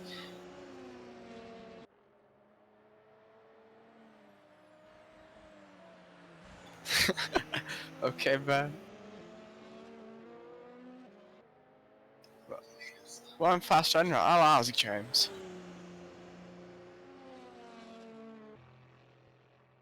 And I am back. James, Ben is asking why am I faster than him? Because DK is faster than you. It's the law. There's Thank nothing that you can, there's nothing that you can do. Doesn't matter how hard you try, how much you practice. DK is always faster.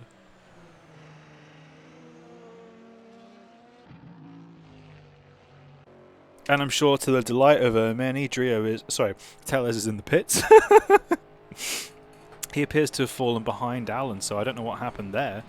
I'm sure Alan was very happy when Drio and Zyfe came together because he's just snapped up a few places and Tellez misses his pit parks.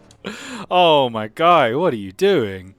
That's Karma. really going to cost him. That's really going to cost him. I'd have to say I wish I was more sympathetic, but... oh no. Well, it happens to the best of us because it's Dirty reversed out his pit box at Silverstone, so it happens to everyone. Yeah, definitely. I mean, it happened to me. Le Mans. I mean, it was Le Mans. It happened to you at Interlagos. Oh yeah, as well. Yeah. I mean, it happened to me more times than I would like to. And Pratik is on the mission trying to catch up with Josh. It's very interesting to see the difference in strategy between these guys. If Pratik's going to be two-stopping, he's probably coming in very soon. So I'm genuinely surprised, though, that Sleepy hasn't been able to fight back and close in on Josh, considering him and Pratik have been battling really hard. Maybe Pratik is just an agent for Sleepy trying to hold Josh up. Oh, he can't quite get the move done.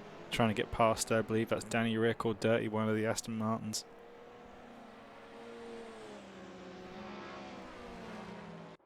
And Callum, ooh, there's a car off there. I believe that's Ruben, and he's going into the pit. So he's like, get these tyres off and get me some fresh ones, boy. So of course, cars pitting now will be two-stopping. So we'll expect to see another pit stop from Ruben at some point. I'm very interested to see how Alan's doing because he's been out on the track for a good 25 minutes already, so I'm not sure how much fuel he's got left, what his strategy is after his bizarre early pit stop.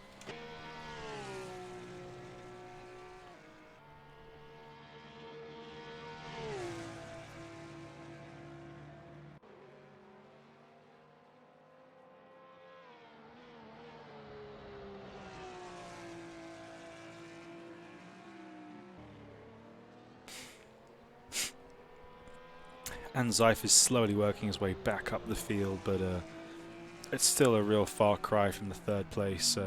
Was fourth place, sorry, he qualified, and it's a real shame he was involved in so many incidents today that looked to be not his fault, but of course we'll see after the race. So he's now sitting there behind Alan. Of course I believe Zyfe still has to pit though, so... And shame Matthew Turner hasn't been able to catch Crab anymore. They were looking a bit close at one point, but they seem to have dropped back a bit now. I'm sure Matthew's probably just looking after his tyres and trying to nurse until his pit stop. I don't know if he's one-stopping or two-stopping. It would appear taking as few pit stops as possible is going to be quicker today. As daylight just starts to break over Road America, it's going to be really nice getting some daylight. It's going to give all the drivers a confidence boost. They're going to be able to push harder, be more aggressive with their moves, take a little bit more kind of curb, a little bit more line, a little bit more grass through some of these corners. It is a real nice boost when you see the sun come up when you've been racing really hard for a while. It just kind of, you get lifted and you just find extra time from having that confidence back again.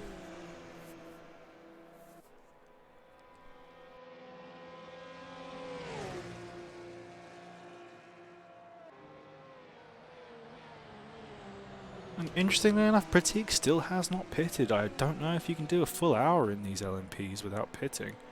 Maybe the Toyota has a slightly different fuel tank to the Audi, but yeah, very surprising.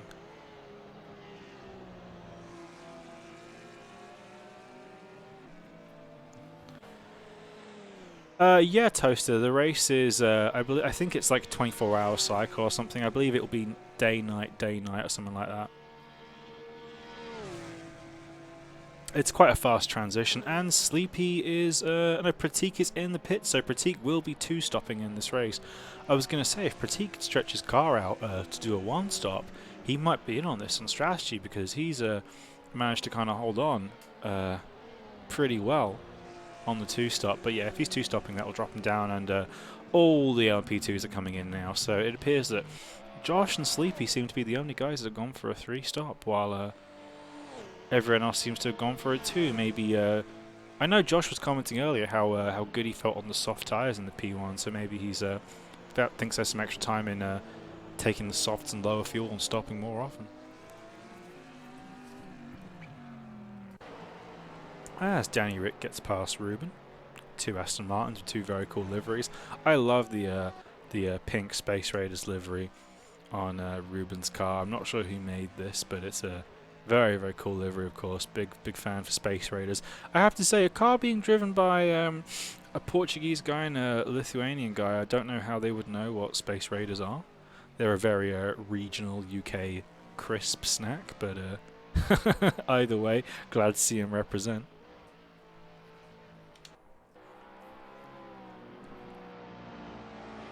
I don't know, maybe they have Space Raiders in Lithuania. Toaster, do you have Space Raiders in Lithuania? Tell me. Well, we don't have it in Czech Republic. I don't know Yeah. it.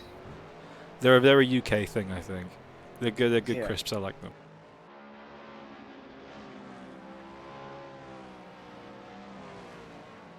Yeah, we also have some Czech things here, but they're not interesting. Oh, I bet there are some good. I bet there are some good snacks. I like European snacks. They're always interesting. Toaster hasn't seen it anywhere. I'm sure it's a UK only thing. It's not like it's not like a very well known brand. It's like obscure crisps that you only find in like cheap corner shops. Like you don't find them in the supermarket or anything. And they're really cheap. They're like the cheapest crisps you can get.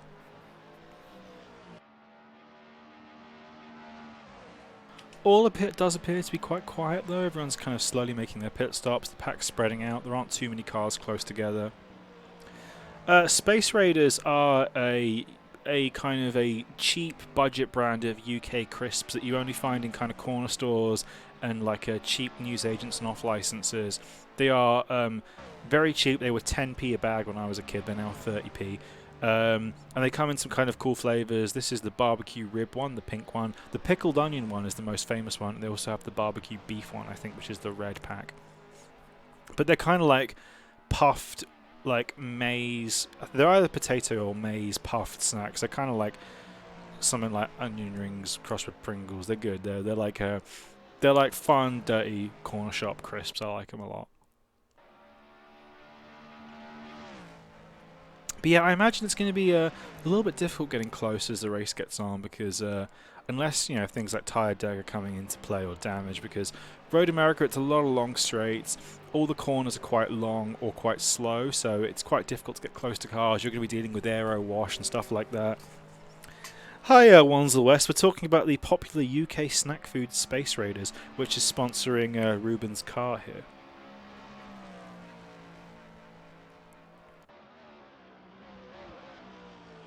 But yeah, not a whole lot of on-track action at the moment. Everyone's just kind of spreading out and taking their time. Hang on. That's not smoking, James. That's not smoking. It's not. It's because I'm sick. But I imagine a lot of guys have just come out the pits and they're kind of trying to just deal with their heavy cars and kind of fresh tyres and just try and get a move on. Oh, Charles Leclerc's closing in on Tommy. Ball. They go side by side. Let's see, and I think Charles just boosted away. Of course, being in the Toyota, he can just hit that yeet button and fly away. But, oh, Tommy's coming back. What can Tommy do?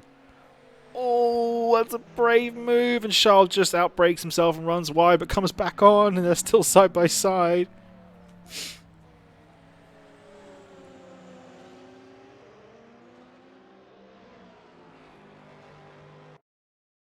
We have Oho snacks in Lithuania. They sound good.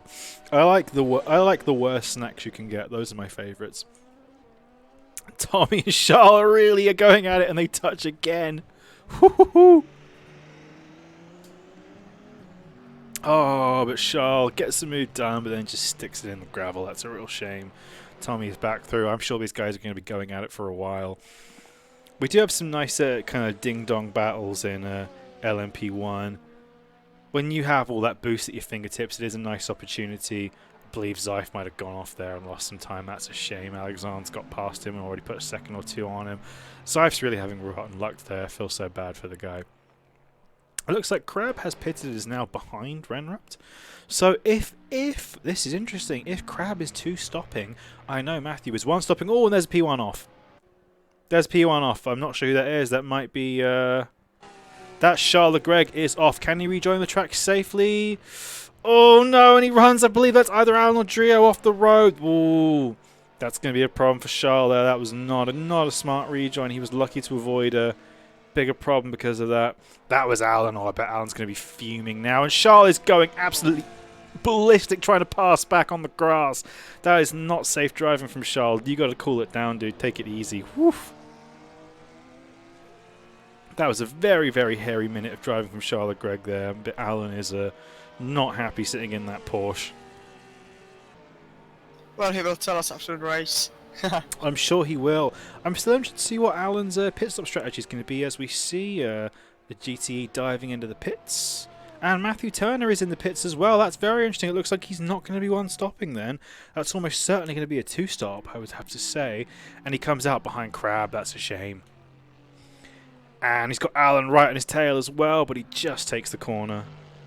So at least he won't have to fight past Alan, but of course Alan's probably going to be on low fuel at this point, so he might be able to dive down Ren and catch up at some point. Although Ren has brought the gap down to only 5 seconds from Crab during that pit stop strategy, so very interesting. Maybe he went a little bit light on fuel at the start of the race. Maybe he's planning a 70-minute stint till the end. That would have to be a big ask.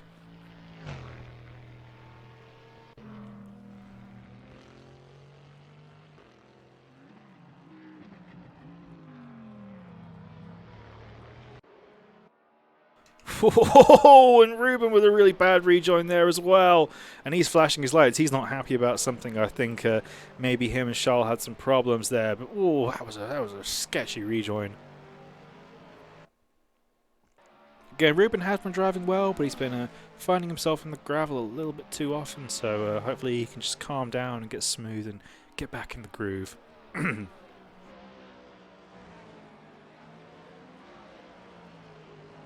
Up front in P1, nothing really has changed since the start. Josh is still out in front, doing very, very well. Just keeping consistent. He's managed to increase that gap from Sleepy very, very slowly. With only 1 hour to go, I have to say, I don't know if Sleepy has any more to give to catch up. Josh is going to have some problems either with his strategy or with traffic if that gap's going to come down. I think Josh is a very smooth driver, doesn't often make mistakes, so he's getting held up by one of the speedo cars here. If that's Zeif, I have to say, Zeif will be in no mood to let him through.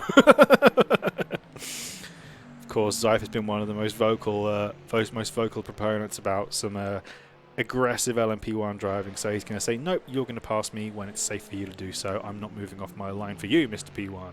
Meh.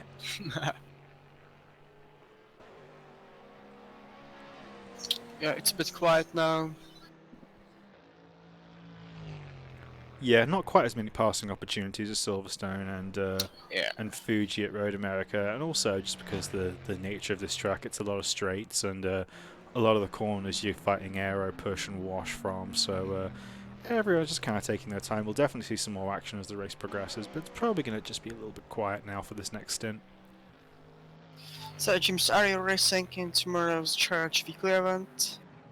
I will, but I will be driving one-footed and I'll probably be off the pace. I'm just going to be there to scope out all the new people in charge and see who's good and who's not good. I'll just be racing for fun tomorrow. I'm not competitive at all. Well, that's what you're doing all the time, right? Just having fun. Yeah, something like 3 wins and 2 second places in the last like 7 charged events, but okay. Yeah, I'm just there to make up the numbers, whatever you say, dude. Yeah. Numbers are important.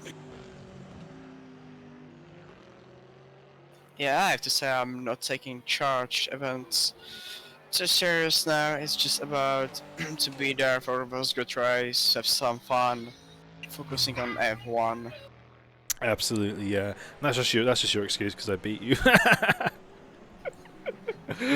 Yeah, Yeah, of course, definitely. Yeah. Scythe appears to be not really with it. He seems to be kind of making some mistakes, driving kind of slowly. I bet he's probably going to be really fed up as he runs wide again. I bet he's just going to be fed up in that Corvette. He's probably had enough. Yeah, he definitely doesn't feel good about this race. It's a shame because he practiced so much as well. I think he's just been, again, he's just dipping wheels in the grass everywhere. This might be either time for a pit stop or his frustration might be boiling over in that car right now. Yeah, I'm pretty sure every minute now for Zayf is a pain. Yeah, I have to say it is brutal when you get into a race like this and you have a rough start and you're just kind of stuck there in no man's land and you can't really move forwards because the pack is so tight and you're just sitting there just monotonously banging in the laps, just counting down the minutes till the race ends. Unfortunately, that's just how it goes sometimes if you get collected in an instant or if you're a victim of somebody else's or your own bad driving. And Ruben's closing in on Danny Rick again. Again, Ruben has been another one who's been really promising today, but been overdriving the car a little bit, so it'll be interesting to see can he close up on Danny Rick and get a move in. Oh, Bamba seems to have had a problem, and he's lost places to Alexander and Zeif. Zeif will at least appreciate that free place. Let's go on board with Ruben for a little bit and see what he sees from that lovely Aston Martin.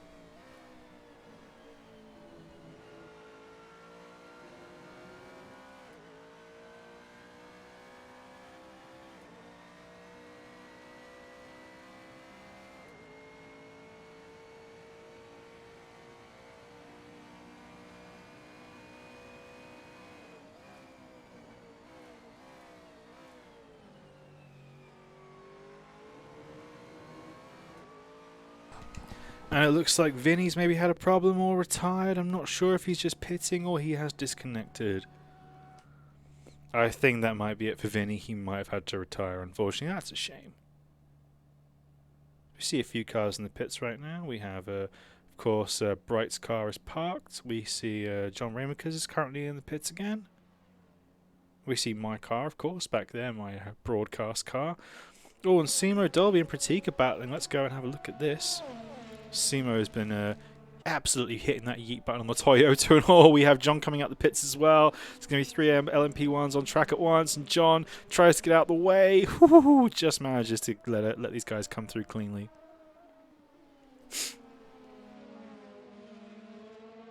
I know Pratik's going to be really hungry for that third place, so he is not going to let Simo get away with it.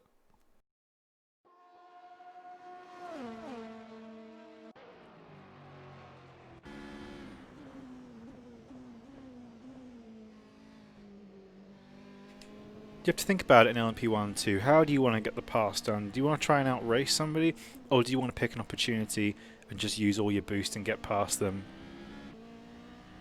I don't know. Yeah, I imagine they're not your speciality, but it is really nice having a button that gives you, hundreds of horsepower that you can use for seconds and seconds and seconds a lap. But it's very easy. Oh, and John's spinning behind these guys. Let's go and have a look, see what's happening to John. Is he going to have any problems getting back on the track? A good thing to do is if you can bait the car in front of you to using up all of their boost, then you can really kind of jump them on the straight. That's how Colin managed to beat Josh last week. Yeah, that's stupid. Let's see, and Danny Rick is still having a little close battle with Ruben. Not quite close enough yet, but they're getting there. And Mike Wazowski is in the pits. And he's coming back out on track now. Let's see. Zeif and Alexander seems to have had a problem. He's let Zeif, Bamber, and Drio pass. That's another free place for Zeif. He'll be happy about that. But he's a whole 12 seconds back behind this battle between Danny Rick and Ruben. Maybe if they hold each other up, Zeif can get back in there and score some more points. Ren has been slowly closing the gap to Krabs. He's been whittling it away. It's come down very, very gently. It was like about 5.5 seconds at the start of his pit stop, so I don't know if there's going to be a fight for second place. Dirty again for the third race in a row has just checked out. I don't think it's stupid, Colin. I think it was smart. I think it was smart how you managed to hold on to all your boost, because you were gaining like a second on that back straight, and then you were just kind of holding him off, and he was using all his boost up throughout the lap. And then, as soon as you got around to the final corner, you were just gone again, and it was perfect because it meant he couldn't catch you to the line. I was convinced in the last lap that Josh was going to save all his boost up and go for you on the line, but he just didn't work it out. He didn't work out how you were doing it. I thought that was very smart. DK's just being mean. I am not mean. No, I'm driving. I'm not playing with buttons. DK, of course, does not like LMP1s. They are not his thing. And Alan's in the pits again. Very peculiar. So I don't know what he's doing. Is that going to be him fueled to the end now? Of course, Alan's race completely spoiled by a grossly unnecessary pit stop at the start of the race. So I do not know what's going to happen. You would imagine that would be him fueled to the end of the race now, otherwise he's going to have to pit twice. I don't quite know how big these fuel tanks are on these GTEs, but I would imagine they can do an hour unimpeded. I'm pretty sure you can do 1 hour. I haven't driven these cars very much, I will be honest. But I can't imagine Road America being a massively high fuel usage track, because most of it's just kind of flat out and you're just carrying that speed. DK, what is your take on the DRS scandal in AF1? What scandal do you mean? The guys who were using the deploy DRS button when they weren't in DRS zones. Well, that's pretty. That's Colin asking. Yes. Oh yeah, hi Colin. They're stupid. That's simple. That's not scandal. Like, they told us in briefing, like that it can happen that you will have free DRS. Please don't use it. Use it just when you're 1 second behind.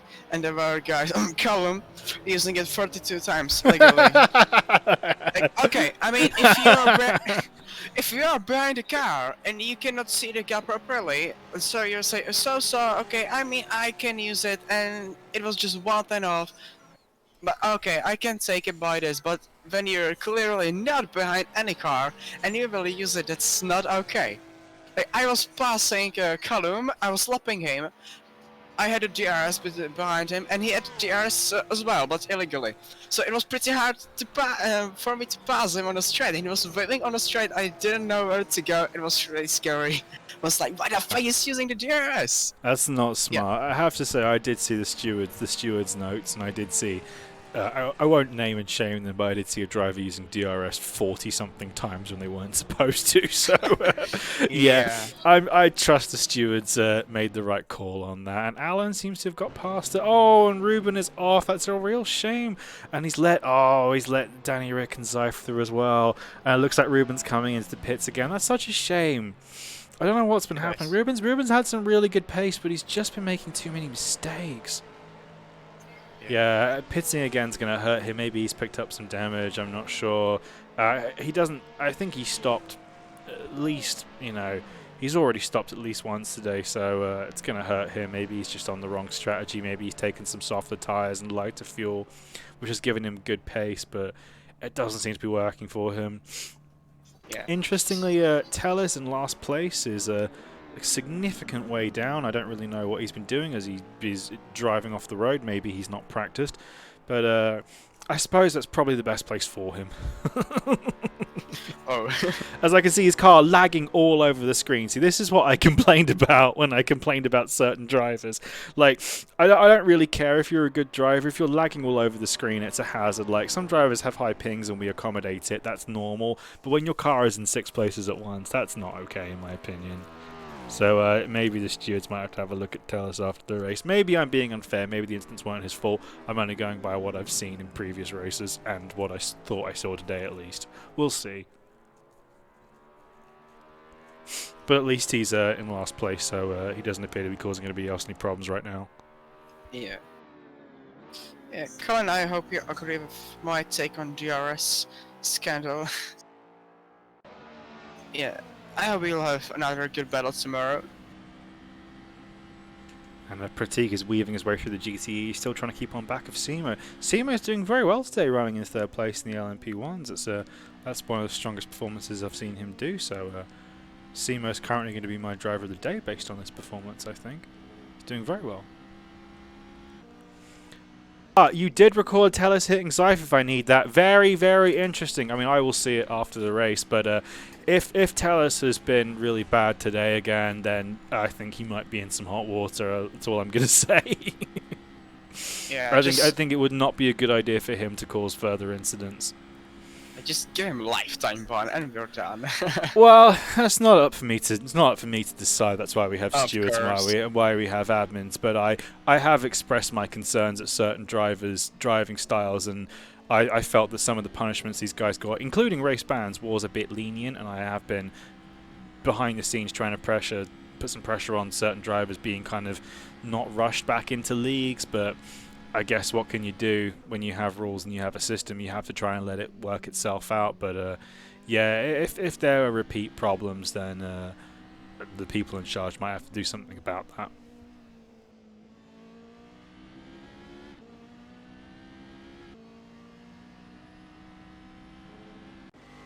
Oh, and Zyph and Danny Rick both go wide, but Zyph looks like he's got the position. Danny Rick again. Oh, I feel so bad for Danny Rick, 'cause again, his pace has been fantastic, but he's just been running wide a little bit too often. Zyph is working his way back up. Alan is working his way back up. It's almost like nature's order has restored itself. These guys, like Alan and Zyph, who really took hard hits at the start of the race, have just worked their way back up.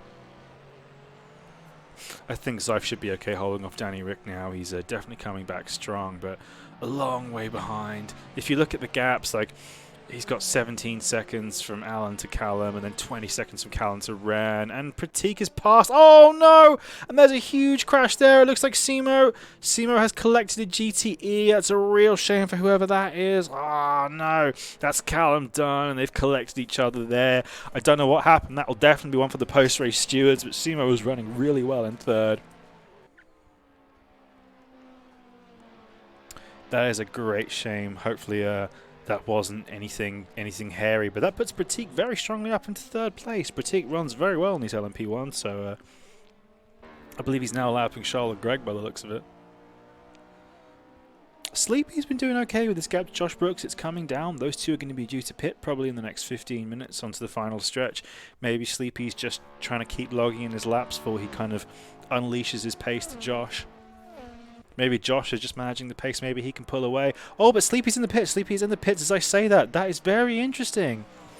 That is very, very interesting. He's either going to have a really long final stint or pit twice. It's only been about 25 minutes since Sleepy's last pit stop, so I have no idea why that happened. That's very interesting. Is he perhaps going for an undercut attempt on Josh? I do not know. It's weird because Sleepy's been kind of slow in this stint, I have to say. I was expecting him to bring down the gap to Josh a bit more. Josh was battling with Pratik for a long time, but nothing seemed to happen about it. So, interesting. I don't know if he has a problem or something like that. It'll be interesting to see what his lap time's like when he comes out and whether Josh comes in or not. Hi, JMGT. I can't remember who you are. You're going to have to remind me. But we saw Simo Dolby was running in third place, but he appears to have had a run-in with Callum Dunn. John. Which John? Remind me. He seems to have had Simo seems to have had a run-in with Callum Dunn, and he lost third place to Pratik. We were talking about potentially some hazardous drivers causing some incidents. One driver that's already been a problem in some previous races might have revealed himself again. But yeah, not a whole lot's happening at the moment. Things are kind of slowing down. Everyone's kind of taking their time. Zyph and Danny Rick have been ding-donging back and forth a little bit. Sleepy was closing up on Josh very, very gently at the front of the LMP1 field, but he's just pitted again, so that might have thrown his strategy out a little bit. Oh, I didn't see AF2 yesterday, so welcome John, welcome to the stream. I hope you're doing good. I hope me and DK are doing you guys proud in the commentary booth. Definitely. Yeah, it's annoying because I can't drive because I've got a broken foot, and it's actually quite hard for me to commentate because I have like 3 mouth ulcers right now, so I'm a bit but I'm trying my best. Yeah, I mean, you're fine. You're fine. Yeah, I'm slurring a little bit today, but I'm doing my best. Yeah, now let me answer to Colin. What do I think about GRS? I don't have problem with it. I mean, it's just 1 click, maybe 2 clicks per lap, so it's fine. I mean, what I don't like about LMP1's ERS is that you have to press it like 1,000 times during the lap, managing like 8 modes of ERS. It's so annoying. If it's just one click for overtake mode, it would be fine. Then okay, but when I have to play with it, I don't know what's that, hot lap on straight, overtake on straight, and this, yeah, it's really annoying. And I feel I'm more clicking than driving. It certainly is a lot of management, and DRS. I have to find when I'm driving DRS cars, it is a little bit of a struggle sometimes. You have to remember to be on it every single lap, and it's like if you just aren't on it, it's just the time that you're losing, and it's just one more thing you have to juggle in the cockpit. And when you're handling a car like an LMP1 or a modern Formula car that are so fast anyway, having to juggle things like recovery modes and deployment modes and DRS, it's a lot to focus on, and your brain has to think really quickly, and that's why I tend not to drive cars like that. I literally can't think fast enough to drive them. More buttons or less buttons? A short view into the past. In 1976, Niki Lauda once said, "You could take a trained monkey, put him in my car, and he would drive." Yeah. Okay, now let me answer. It's my show. Less buttons, definitely less buttons. Less radio communication. It would be better. I mean, it would be better. Definitely. And let's get back to DRS. I mean, as long it doesn't give you a real big advantage, that means, yeah, no radio. You're right, no radio. Maybe just basic communication. It would. I mean, it's gonna be more entertaining. Well, with these cars' massively complicated engine systems, I know there was a thing in Formula One a few years ago when driver communications were limited and engineers weren't allowed to tell drivers what to do. Oh, and I believe that's Colin going round.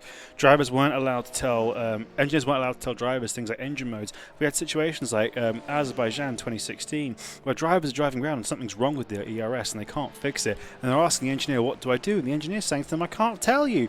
And you have drivers like Lewis Hamilton driving around, and there's nothing he can do. His car is not performing right, and he doesn't know how to fix it because he's driving in a race at 200 miles an hour in the fastest race cars ever made, and then his engineer can't tell him what to do. So it's definitely, I think, limiting communication is not the solution. I think making the system simpler would be a lot better, and I think it's very clear that Formula One's car and engine systems are unsustainable.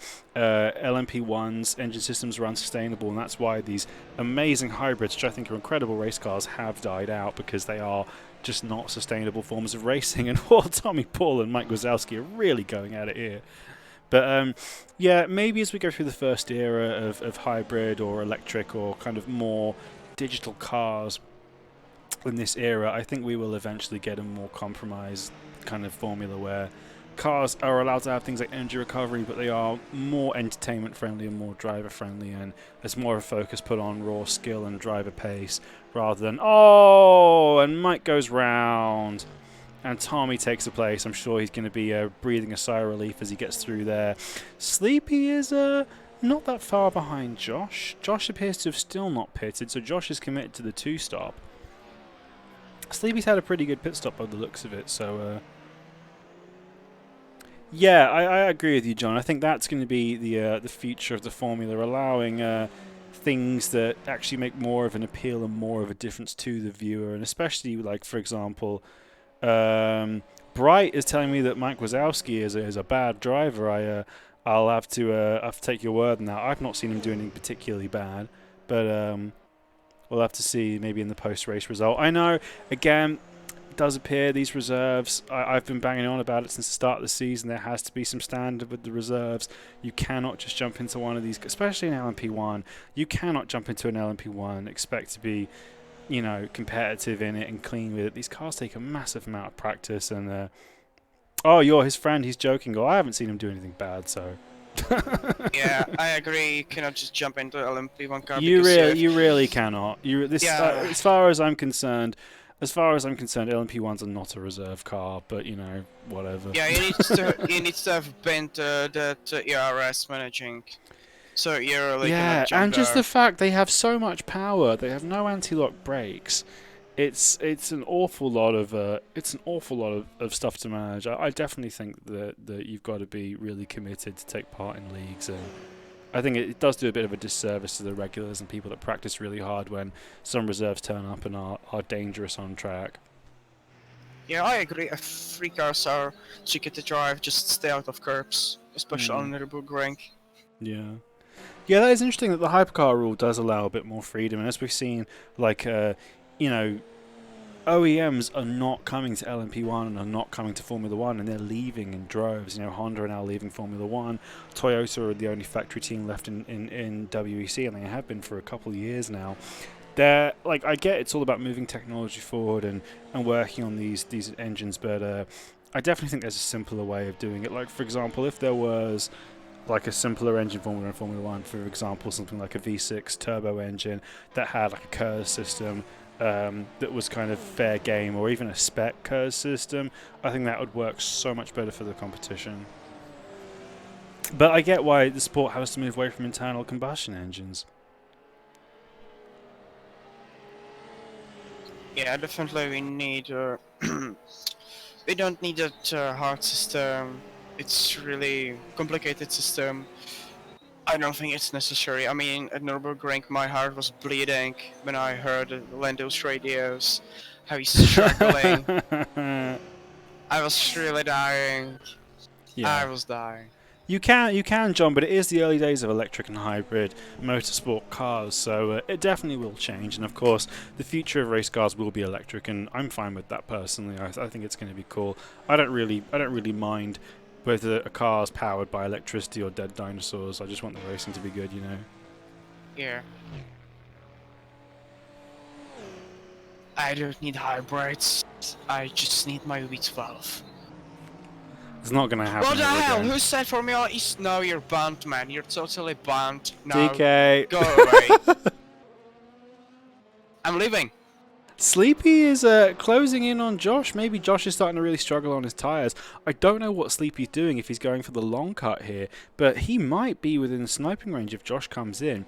It is now kind of entering his pit stop range. So, it's Alan Colin Dunn is off in the gravel again. Poor guy, he just can't catch a break, and that appears to be, who is that? Is that Tellez? And that's Tellez. Maybe something happened. We'll have to see. We'll have to see. We'll have to see. But yeah, it's interesting. Oh no, he seems to have dropped back a bit now. I don't know. Sleepy was he seems to have gained and lost 3 seconds. He's now got Pratik closing in on him. So oh no. No, no, no, no, no, no, no. No, Oh, there Pratik shouldn't runs be. wide. Pratik runs wide there, so I don't know what's happened. But that was very interesting. I don't know what happened. How Sleepy managed to gain and lose so much time there. That could be quite decisive. But then again, I don't know when Josh is coming into pit, so we'll just have to see how that plays out. But if Sleepy's going to the end, and if Josh has to pit, well, I know Josh has to pit one more time, but Sleepy might be going to the end of the race, and so then potentially Josh might be having to pass Sleepy for the win. But Sleepy's managed to bring the pace up a little bit, so he might be. He might now be running softer tyres and less fuel. He might be stopping 3 times now. Who knows? I don't know, James. Now I'm real disappointed at what's happening in chat about electric formulas. Oh well. And yeah, we have Bright has disconnected finally. Oh, Well, he's been out of the race for a long time, so yeah, he's that's been in the true. chat for the stream. My cat is trying to jump up at my computer. Let me just mute my mic and shoo her.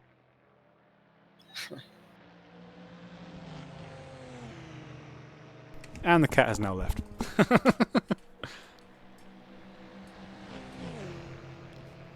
Josh is really going for it, fighting this traffic. That's really wild.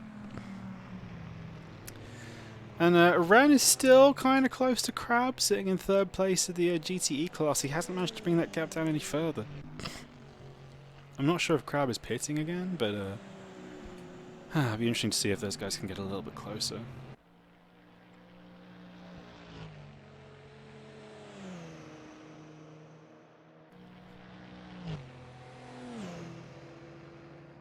I complain about sound because it sounds like a vacuum machine.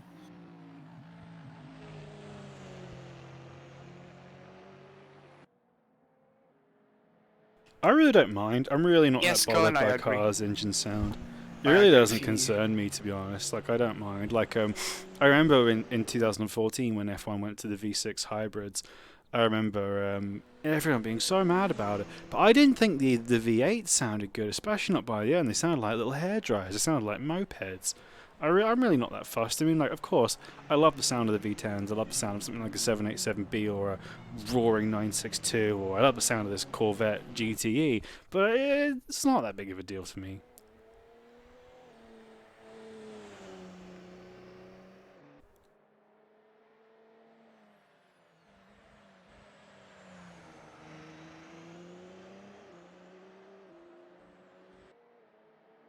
Yeah, I will admit, I tried to watch Formula E race. First of all, I had to turn off the volume, and after 5 minutes, I fell asleep. I'm not lying. Yeah, I've They're I've never just really I've never really got watching Formula E. For me, it's the tracks. I don't like the tracks, but I yeah, appreciate it's a development series. It's not meant to be that's top true. tier motorsport. It is essentially a development kind of race between the manufacturers, and it's got its own thing, and that appeals to some people, and that's fine. But it's just not personally for me. But if they raced on proper racetracks, I'd like it a lot more. The thing is, they cannot because they would die there. Yeah, well, the thing is, if they had proper tyres and they raced on proper racetracks, I think it would be a lot more interesting. But of course, it's all about pushing the renewability factor and making it interesting to manufacturers and for tech development. So that's fine, I get it, but it doesn't make me want to watch it. Ultimate Cars Racing. Oh, I mean, I saw it. I saw it, but I don't like it.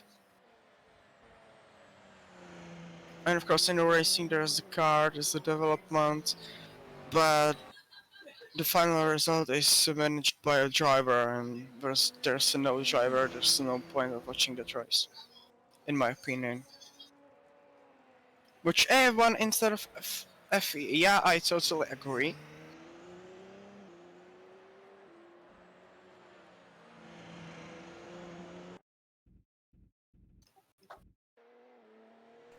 As we come into the 40-minute mark, I expect to see Josh pitting any minute now. Sleepy has managed to bring the gap down a little bit further, so I expect these guys are going to be quite close when Josh comes out the pits. Although I don't know if Sleepy screwed himself on strategy. I don't know if he can quite make his tyres last a full hour. He very well might have to pit again, and even if he does come out ahead of Josh and doesn't have to pit again, Josh will have fresher tyres that will carry him through to the end. And the gap looks pretty marginal right now. If Sleepy does come ahead of Josh, it will not be by much. Oh, it's a long race. You said it, boy. It is. It is. It's a long race, and I raced in the Le Mans. Yeah, I have to say, I like doing endurance races, especially team endurance races. I think they are the ultimate form of kind of motorsport. I really think they are the ultimate challenge, but I'm glad I'm not doing them anymore. I'm really enjoying taking a break from doing that because it was so stressful, man. Well, Competing in those serious races. well, for me, it wasn't stressful. For me, because I wasn't doing anything, just driving. So I didn't have any work with it, like Yeah. talking to admins. But the thing is, it gets so competitive. That's the thing, and when you're running it with the whole team, it's so stressful because you might have 2, 3, 4 drivers in one car, and it's a lot to coordinate. So it's I think it's the ultimate form of motorsport, but I think it's a little bit too stressful for me right now. I'm very happy with running in more casual races right now, especially with my foot. I'd hate to be in a really serious league and be well. If I say that, my AF3 season's kind of been ended by my injury, so but I'd hate to be right in the middle, slap bang of a season with no drop races and get injured. So I'm glad to be out of Yeah, Bright, the problem was there was an absolutely monumental crash and pretty much the entire field was crashed out. Oh, and Pratik has got past Sleepy. That is not going to be good for Sleepy. That's going to be really holding him up. That's going to be really screwing his chances going for that lead. Pratik is, of course, way out of sync with these guys in strategy. But yeah, Bright, the problem was there was a huge crash and pretty much the entire grid got wiped out, so I think it was necessary. You can go back to the start of the stream and watch it. It was really stupid. It was like, imagine Spa 98 times 2. It was the dumbest crash I've ever seen. I think also one car didn't start properly, so that's why.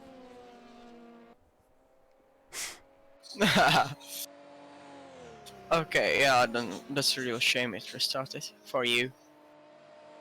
I think it was the right thing though. Yeah, definitely, Well, there especially still from our was point of a view. massive turn one crash on the restart. So I think definitely these drivers have to get better at race starts. You can't that's been 3 races in a row now. We've had just really stupid crashes at the start. I think everyone's got to calm down. It's a 2-hour race. You are not going to win it at the start. You have to just calm down.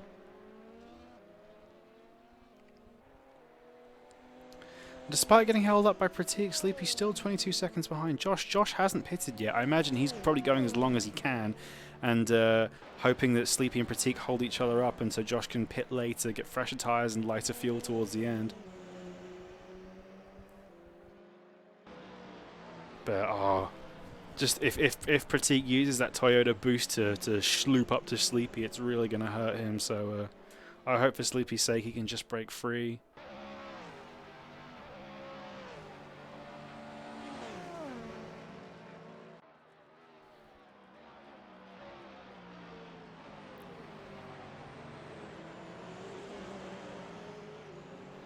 Zyve doing very well. He's back up to 4th place now in the GTE class, despite having a really rotten first half of the race.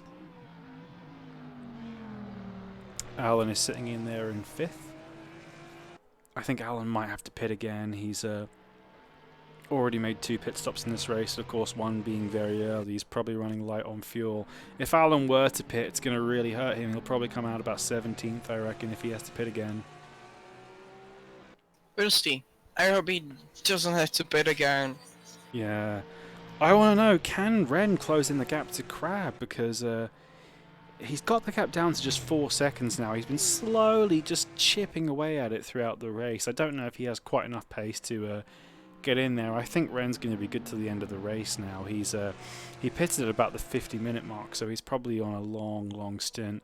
I can't remember when Crab last pitted. Yeah, me as well. But I mean, podium is still a really good result. Oh, grass there. Zyfe just catches the grass there. That's going to be a shame. That's going to put Alan right back into his slipstream. Yeah, there was a restart because there was a huge crash just after a getaway. Yeah, there was a crash that basically involved all the field, apart from about 3 cars. Yeah. It was ridiculous. Oh, and Zyfe goes too deep, but Alan comes back through. Oh, that's a real shame for Zyfe.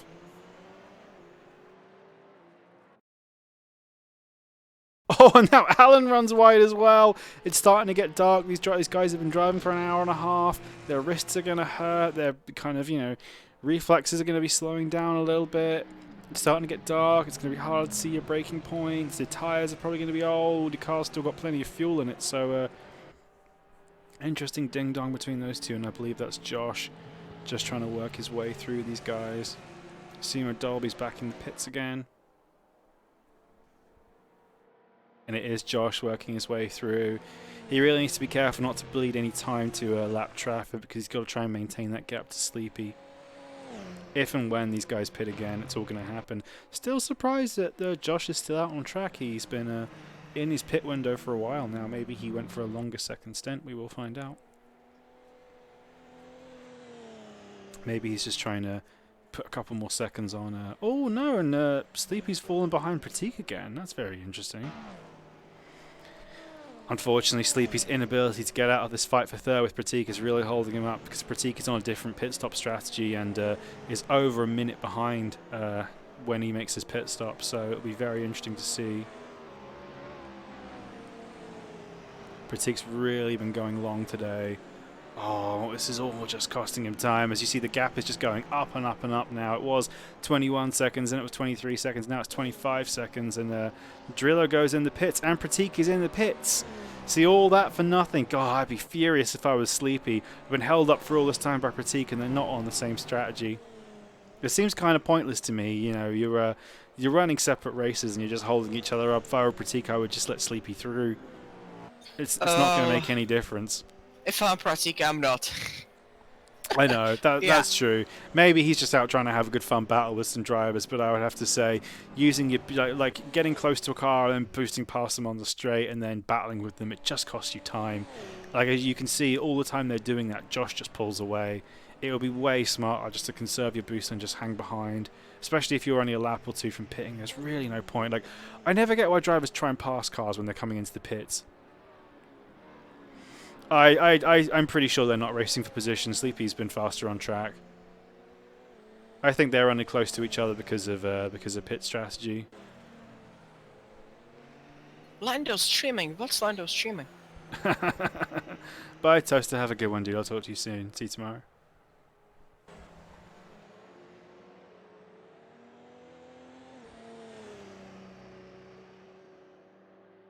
Oh, and Charlotte Gregg just catches the gravel again. That's a shame. He's let Tommy through for 5th place. Oh no, there's that.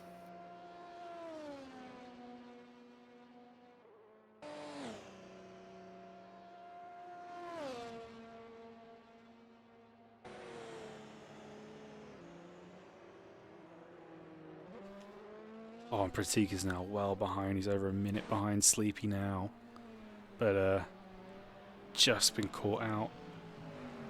Yeah, Sleepy's really been hurt. He's lost a lot of time from all that battling, and now he's got traffic as well. That's a real misjudgment in strategy from Sleepy, unfortunately. What is the time loss for LMP ones when they're pitting? I don't know. I think it depends very much on your fuel. It depends very much on your fuel, from what I understand. Okay. It's pretty bad we don't know. They should have give us more information. Well, I could have done more research, but I didn't have much time, unfortunately. Well, I had, but I didn't know I'm gonna be here. Yeah, it's all good. Yeah, next time I'll prepare better. Yeah, I say that every time, but I never get around to it. Well, I didn't even know if I was going to be commentating today until only a few hours ago. I've been not doing very well this week, so I thought maybe someone else had kind of signed up to commentate. But I asked in the chat, I was like, "Yeah, is anyone commentating today?" I was like, "I'll do it. It's fine." AF2 is kind of my thing for commentating, and I like that.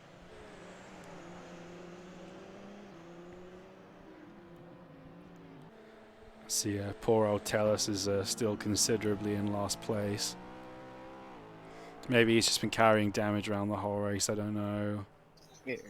Again, he doesn't look very clean with his driving. Maybe he's just not practiced. Yeah, the Lando stream didn't start yet. I was there, but nothing's happening.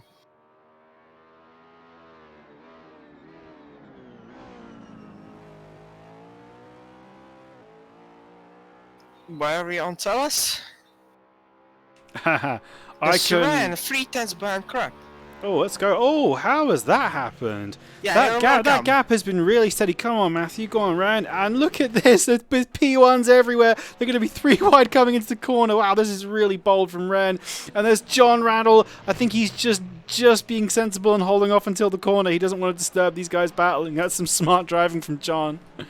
Oh, and Ren gets forced to the outside and they make touch and they're both off. Woohoo! And Ren goes wide. What can he do? Oh, I believe Crab has gone. Crab has gone round, unfortunately. Oh. I'm not quite sure what happened with those guys. They appeared to make touch. It looked to me like Crab missed the corner there and didn't really leave Ren any room. They touched and Crab went round. But Matthew is through to 2nd place, I have to say.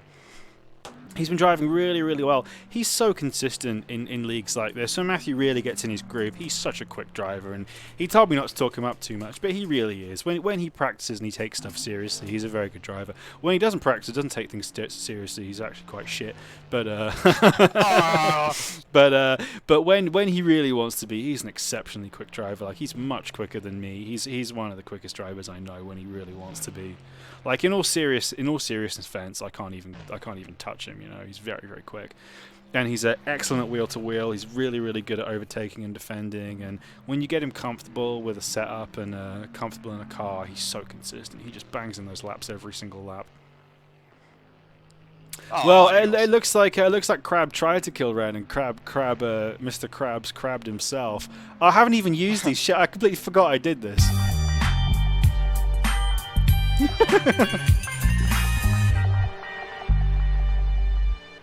Unfortunately, it's not been that exciting race, so I couldn't use them. I'll go have a look at Crab, and Crab is in the pits, so it looks like his tyres are done. And well, I've got to P3. I don't know if Zyfe has to pit again though, so it might be. The gap is very big. Josh I still don't has think. not pitted. As nighttime falls again, it really comes up quickly on you. The gap to Sleepy is 25 seconds. I don't know when Josh is pitting again. This is very, very interesting. This race still could be won or lost based on pit strategy. Yeah, and Krabs is spending a long time in the pits. He might have actually picked up damage from that spin. And Zyfe is in the pits too, so there's no chance of Zyfe jumping him there. Oh, Alan is through. Alan has passed Zyfe. Alan very well might be fueled to the end of the race, so Alan might be on for a third place or fourth place here. Oh, and Zyfe is still dropping down. What happened? Zyfe is still in the pits. That's very interesting. I don't know what happened there. He's really dropped down. Maybe he crashed in the pit lane? That's very peculiar. That's very well. He's been in the pits for he was in the pits for a very long time, and he only just made his way in. That's very peculiar. We'll have to ask Zyfe about that after the race. I will of course get an interview with Zyfe after the race and find out what happened to him. Mike Wazowski and Charles Greg are battling again. Or I think Charles might have fallen off. Where is he? Oh, Charles off the track again. That's a real shame. And oh, that's not a good rejoin again. Oh yeah, and he's just sent Crab off the track there. That was a really poor rejoin from Charles. He's not been on it today with those. He really needs to work on his rejoins. But Crab will be fuming about that. He managed to kind of end himself on runner-up when they were battling, and now he's been kind of forced off the road by a poor rejoin from an LMP1.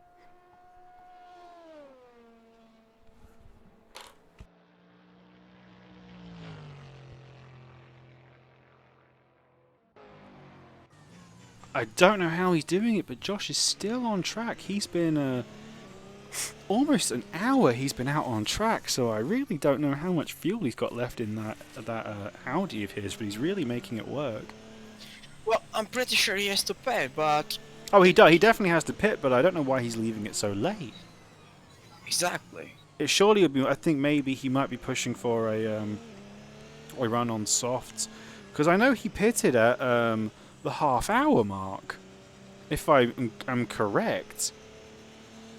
And then he might have pitted again. You know, I'm not sure. I can't remember off the top of my head. I think it's been a long time since Josh pitted. Unless he had a very sneaky quick pit stop and I didn't notice, but I don't... Oh, lagging there. Lagging there. Josh was lagging. That could be him, or that could be a server thing. We'll have to keep our eyes out for it. This could be it when it comes night time. Everyone's PC starts to shudder. This could be it. We could have some problems here. I think if at this point we had something like a server failure, that would be it. The race result would be declared. There would be no restart. A crap catch up to Ren. It's less He than 1 has. second. Yeah, what has happened? Ren must have had some kind of problem. Because Crab is right on his tail. They were a long way, but a long way back. Or Ren might have pitted. No, he must have done. He must have pitted because the gap was like 40 seconds, so Ren has absolutely pitted. Interesting. You know what? Maybe Ren saw that. I thought he was one stopping. Maybe he saw the gap and thought, great, let's get some fresh tyres on and I can hold them off till the end of the race. Maybe he felt like his tyres weren't quite going to last. It would have been a full 70 minutes if Ren had carried to the end, so we'll see how the gap between these two progresses, but I'm sure Ren made the right decision. He's a very strategically minded driver, so... Yeah, he's making our strategies all the time. Yeah. While doing endurance races, but if these guys will race and they will race hard, Alan is 7.5 behind. Do you think he can catch up? Absolutely, and Alan is now fueled to the end of the race with fresh tyres, so he's going to be right in there. And these guys are just trying to battle, but P1s are in the mix too. I believe that's Tommy Ball trying to work his way through. Of course, he's trying to catch up with Charles Greg. Oh, and Ren touches the gravel. What can he do? He's really going to be pushing hard, trying to break away from Crab. He wants that second. All Yeah, this while this is definitely. going on, Pratik works his way through. Zyfe looks pretty set in 5th. I have to say it's a good recovery drive after a really rough start to the race. He's really outdriven all the guys around him, and he's a bit far back from Alan, but he's got a safe barrier to climb, so I think Zyfe will be quite happy with the recovery to 5th today. Go on, Ren, just runs wide. Come on, man, keep your foot in it. Whew, there's some real slides there. You don't want this to happen. Alan 6.3 behind. 6 seconds. Whoa. Alan's definitely smelling a podium as these two continue battling, especially if they have any more tangles again. It was at this corner a few laps ago when they last touched, I believe. Ren was really pushing around the outside, but Crab just went too deep in his defence. They touched, Ren went wide and Crab went round. Sleepy is in pits.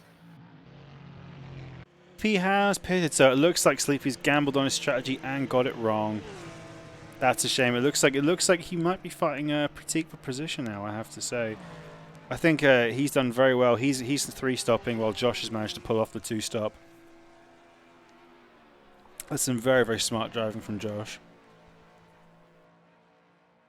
Crap, now 2 tenths behind Ren. 1 tenth.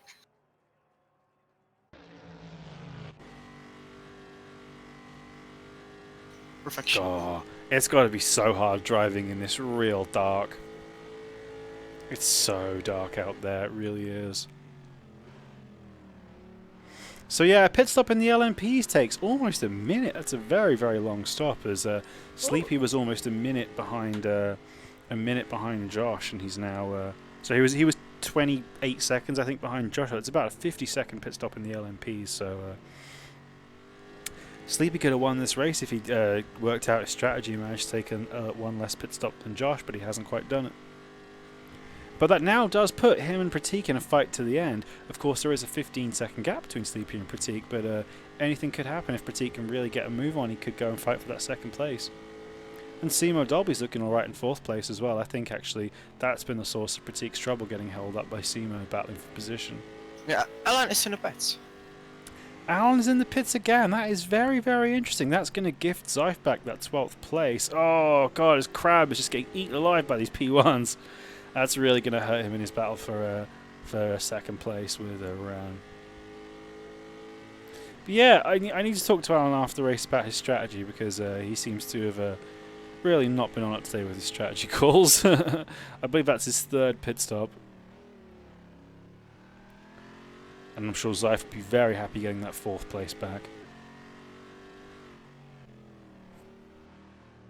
Yeah, but just imagine if he didn't have the much unluck as he had in this race. Yeah, Zyfe would definitely be up there with Crab and Ren fighting for 2nd, I think. It's a real shame he's lost so much time. I mean, if you look at it, it's only 35 seconds and he's still in 4th place, but definitely I think he's been possibly a victim of some other drivers, possibly a victim of his own driving as well. I'm sure when you get taken out, you drive angry, and mistakes breed more mistakes, unfortunately. So maybe, unfortunately, we haven't seen all the contacts, but maybe he put himself in some of those situations. I don't know. I'm sure we'll find out after the race. Oh, Crab slides through the follow-through. That is really scary. It's so dark on track. You really have to just hit into your muscle memory and try and hit those braking zones and apexes.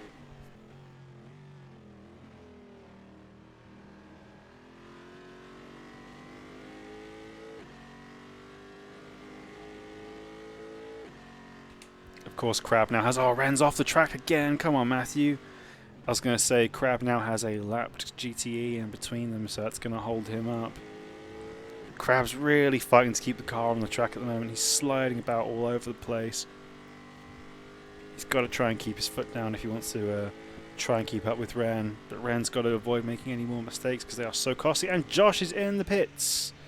Race leader Josh Brooks is in the pits. He really, really smartly drove that last stint. He managed to really make his tyres last. He drove excellently with a heavy car full of fuel. He really managed to maintain that gap well to Sleepy. He should come out with a really healthy lead once he's out the pits. And of course, he will be short fueling and almost certainly taking soft tyres. So I think Josh is going to just blast to the end of the race and go for that fast lap.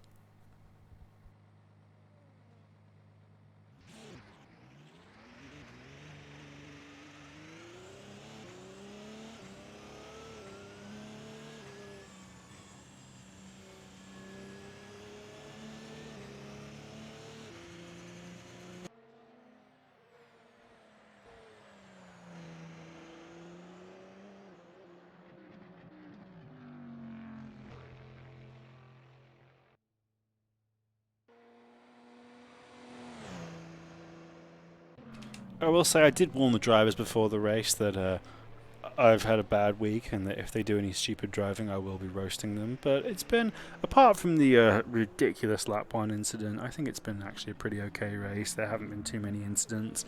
I haven't seen too much dangerous driving. I've seen a few bits here and there, mostly bad Yeah. rejoins and stuff like that. But it's not been that bad. But then again, it's been kind of a more spread out race. There hasn't been as much battling, as much wheel-to-wheel action, just because of the nature of the track. What happened to Crab? No, the gap is 7 seconds. Oh, he must have had an off, unfortunately. He must have just made a mistake, unfortunately. That's a real shame.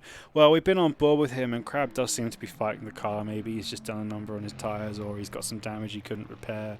But we have seen him really sliding about, and especially as it's getting dark now, he's going to be fighting harder and harder just to keep on the track. So he might have kissed a second place goodbye with that little mistake there.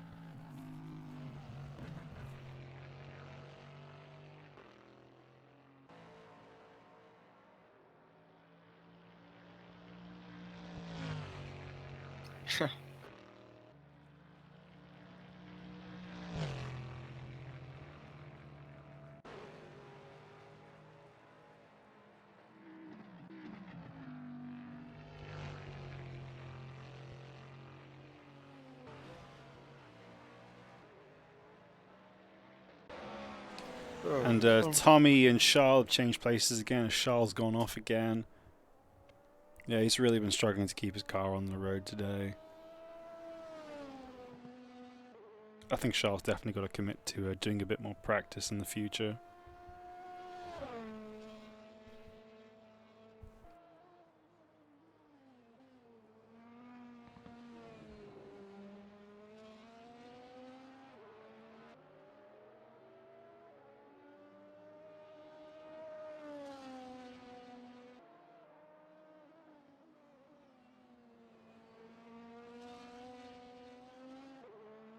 Well, nothing's happening. Any questions from chat? Maybe.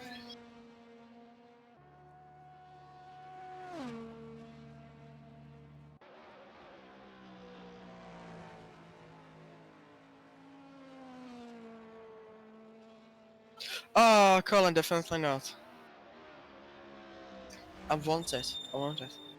And what's your quality and race pace?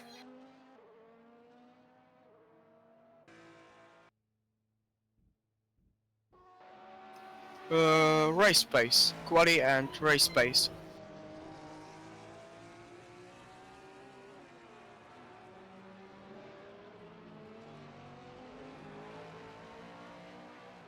Oh! There's some beef going on in the chat. There's some beef going. Colin, do you not know what it says on the back of the man's car?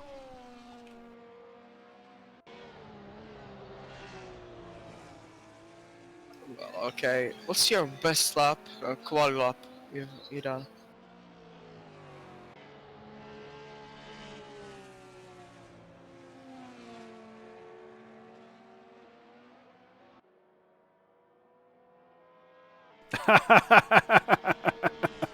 Well, I mean, it wouldn't be on the car if it wasn't true, Colin.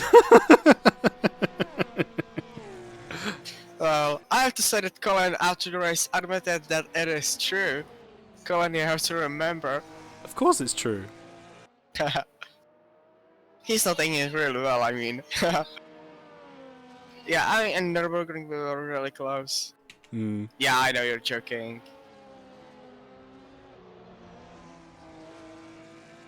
What team orders ban? We crashed 2 times last race. You two have team orders to be nice to each other and not crash into each other because we want Speedo to win the championship. So be nice to each other. I'll be watching. If you two if you two hit each other again, I might have to take off my belt. You know what I'm saying? Better multi-map once here, remember.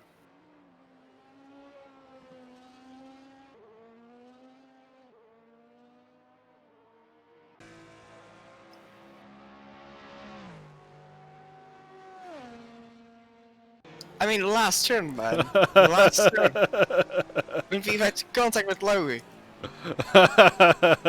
Yeah, you guys need to chill out. There was too Yeah, much contact. I Too don't much think. contact between the fast drivers and Yeah, AF1. I'm not talking about that second turn. Yeah, I want to It see was a a clean. I mess. want to see a clean race tomorrow. I want to see a clean race tomorrow. I don't want to see teammates hitting each other. If you take somebody else out, that's fine, but don't hit each other.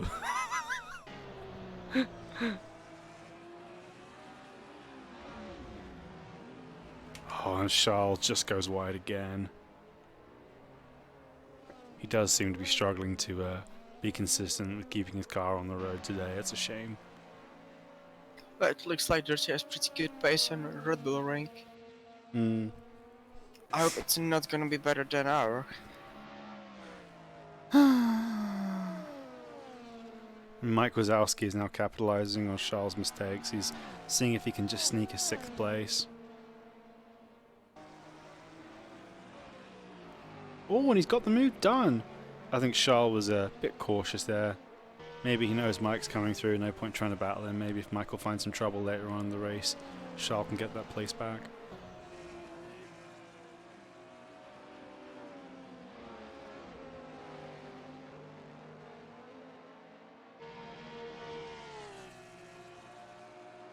Oh, and they're really close. Charles trying to use his boost to try and get a run on Mike Wazowski. What can he do going into turn 1? Ooh, some aggressive line defending from Mike there. Charles just runs a little bit wide, but they do have a car in the way, one of the Aero cars, one of the Aero Porsches. And Mike looks pretty safe now.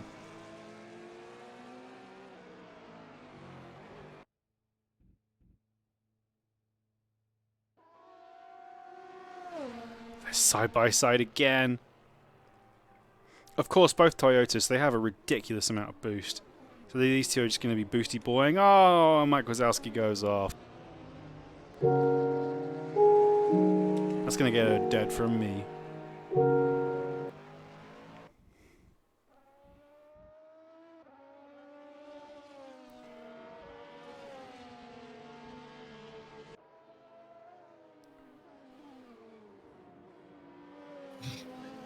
Playing back and front back.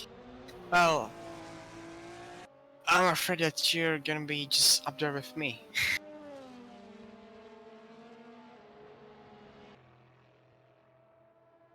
Come on, Ben, I want to see those speedo points. Let's go.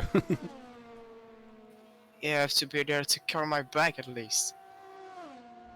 Well, appreciate it.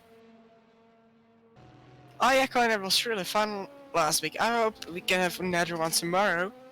It was really nice battling at Nürburgring. I enjoyed.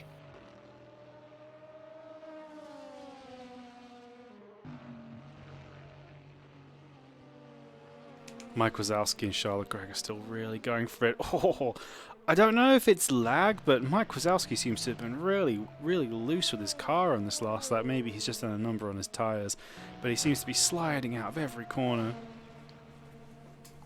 Matthew Turner's managed to hold the gap up to 9 seconds from Crab, so it looks like he's got 2nd place on lockdown, barring any unfortunate mistakes. Let's hope I've not commentators cursed the boy.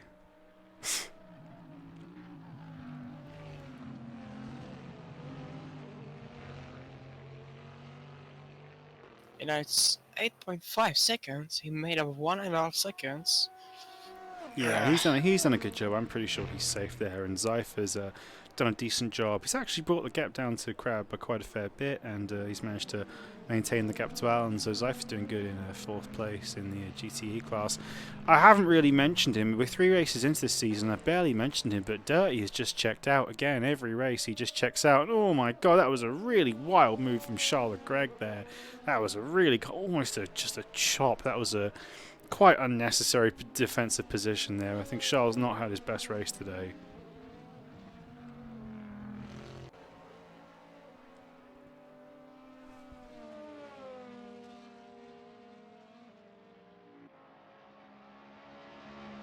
I think these two guys here, Charles and Mike Wazowski, are going to be the only 2 guys battling until the end of the race. Everyone else seems to have spread out a little bit. Well, at least we have something to watch. Absolutely, yeah. Yeah, the gap between Ren and Crab is back to 11 seconds. Yeah, I think those guys are pretty done now. I think Krabs is trying to hold on. looks like he's got some pretty heavily worn tyres from what I saw him driving. That's the thing, it's so easy. Oh, and they make contact and they are round. That's unfortunate. That looks to me there that just Mike Wazowski just went too long on his brakes, touched Charles, and unfortunately that's going to hurt him more than anybody else.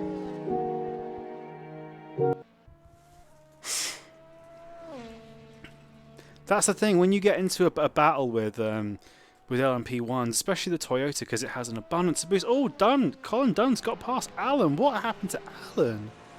Maybe Alan just had an off or something, but we'll keep an eye on this.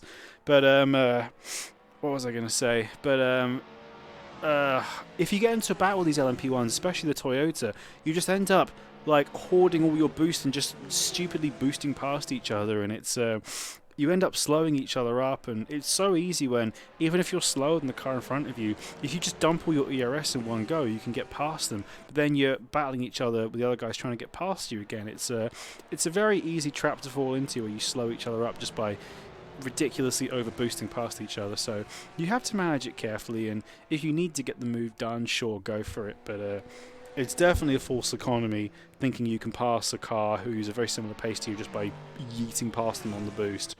You got to remember that the other car has boost too. You know, it's not just you. It's not the nitro button in Need for Speed, bro.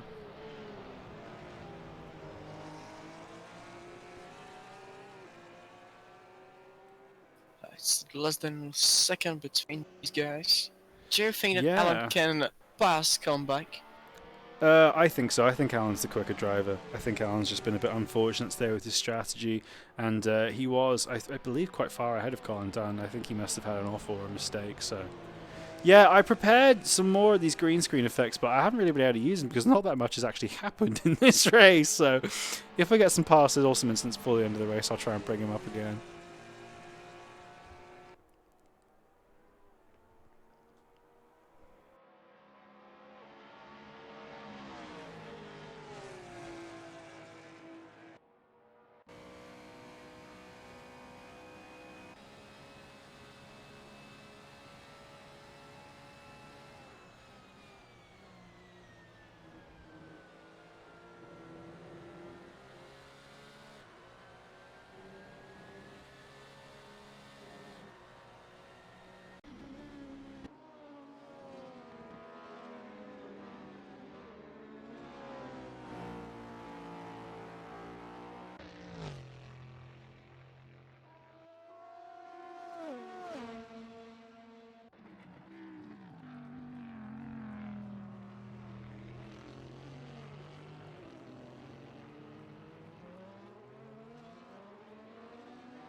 Oh shit, my mic was muted the whole time. Damn.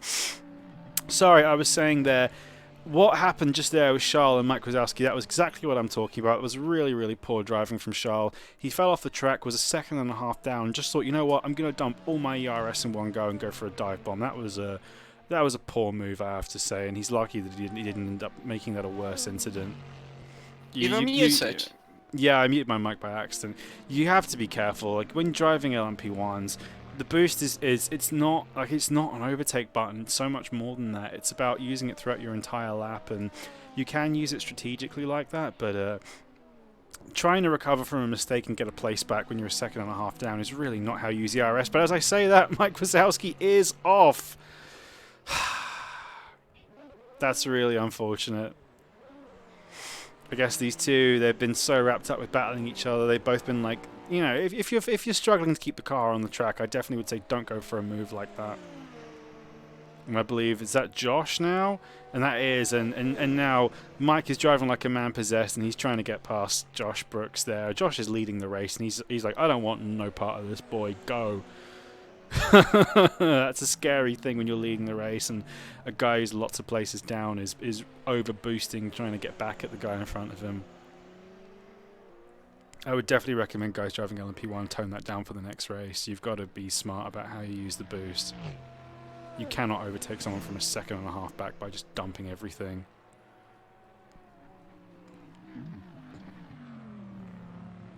And Alan doesn't appear to have brought the gap down to Callum Dunn, so it looks like he's going to have to settle for 5th. 6th even. Okay, on scenario 7, 2 to go. Yeah, come on, Alan. Do us proud, boy. No, my cat's here. My cat is being annoying. Interestingly enough, Ren has brought the gap down to Dirty a little bit. Maybe Dirty's just cruising because he knows he's done and he knows his race is won. Oh no! And there's contact there. What happened there? That was Callum Dunn and somebody else making contact. What is going on here? That's a car, I believe, a lap down. I think that might be Alexander there, but oh, it's really close, and Pratik's in the fight as well in the LMP1. What's going to happen? Oh no. This is really hairy with only a couple laps to go. The Pratik's not fighting for position. Just wait, dude. My cat's name is Luna. She is my black and white cat. She is the one that is very needy and needs constant human attention. And my other cat is called Rosie. She's the tabby cat who has been immortalised in the screaming cat emoji on Charged and many other places. Luna likes it when I'm streaming because she can hear me talking and she wants to come and say hello. Let's see, Alan's now got Pratik between him and Callum. That might be just a bit too much. He might not be able to catch up now. Yeah, they were named by the shelter that I adopted them from. I've got Luna sitting on my lap and she's a bit fat. Hello. Do you want to say hello to the microphone?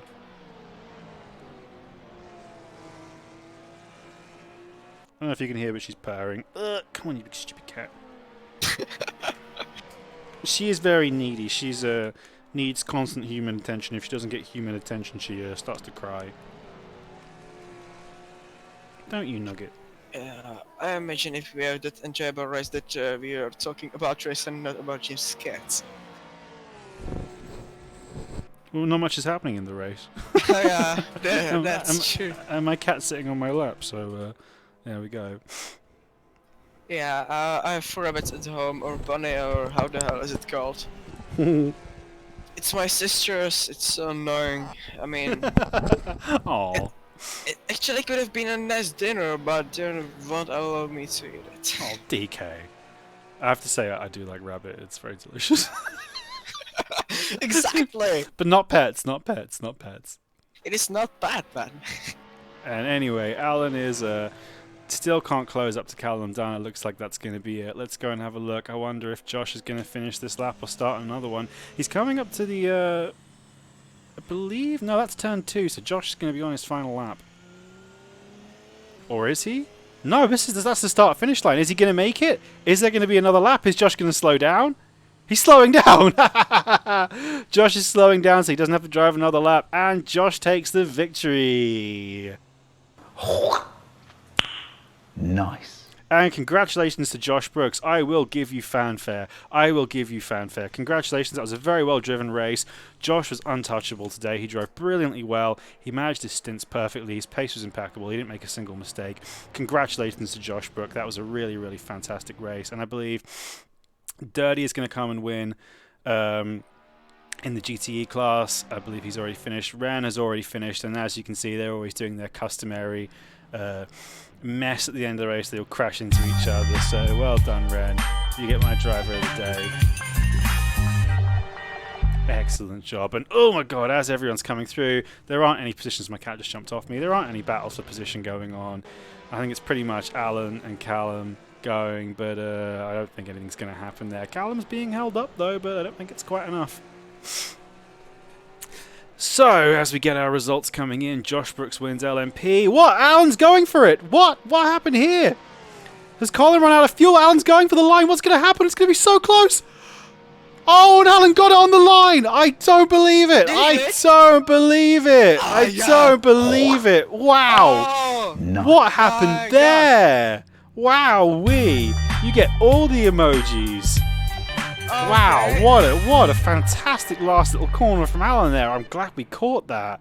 That was phenomenal. Wow, wowee. Right. Let's see if we can get Alan on interview. Let's see if we can get him on. That was a great drive. Oh, that well. Oh my god, that was a finish. How do I move people into the? How do I move people into the? I don't even know. I don't know how I move people into the chat for voice.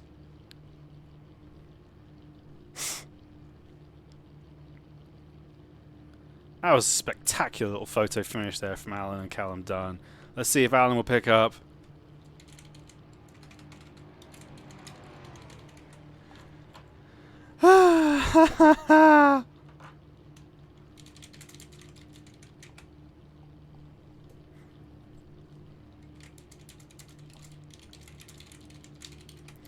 Cool, let's see, Alan. You gonna pick up?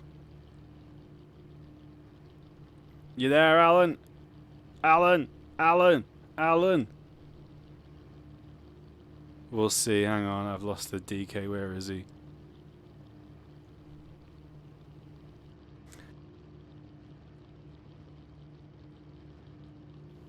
Oh,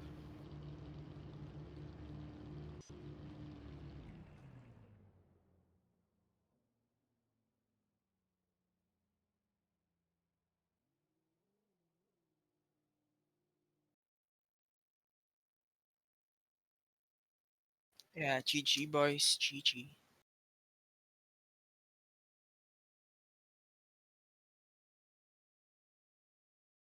Oh, for fuck's sake, my mic's been muted again. What happened? Sorry. Sorry for swearing. Sorry for saying the curse word. Sorry, Daddy Bezos. I hope my mic wasn't muted for too long. Dang. Anyway, but yeah, damn, what a finish that. See if we can get Alan on the chat.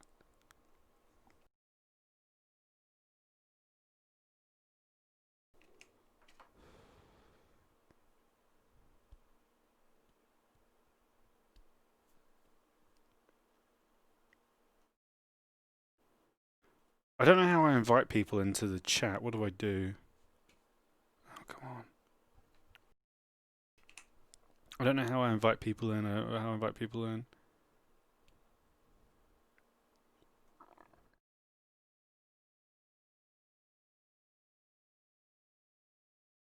I don't know how I move people. Oh, I have no idea.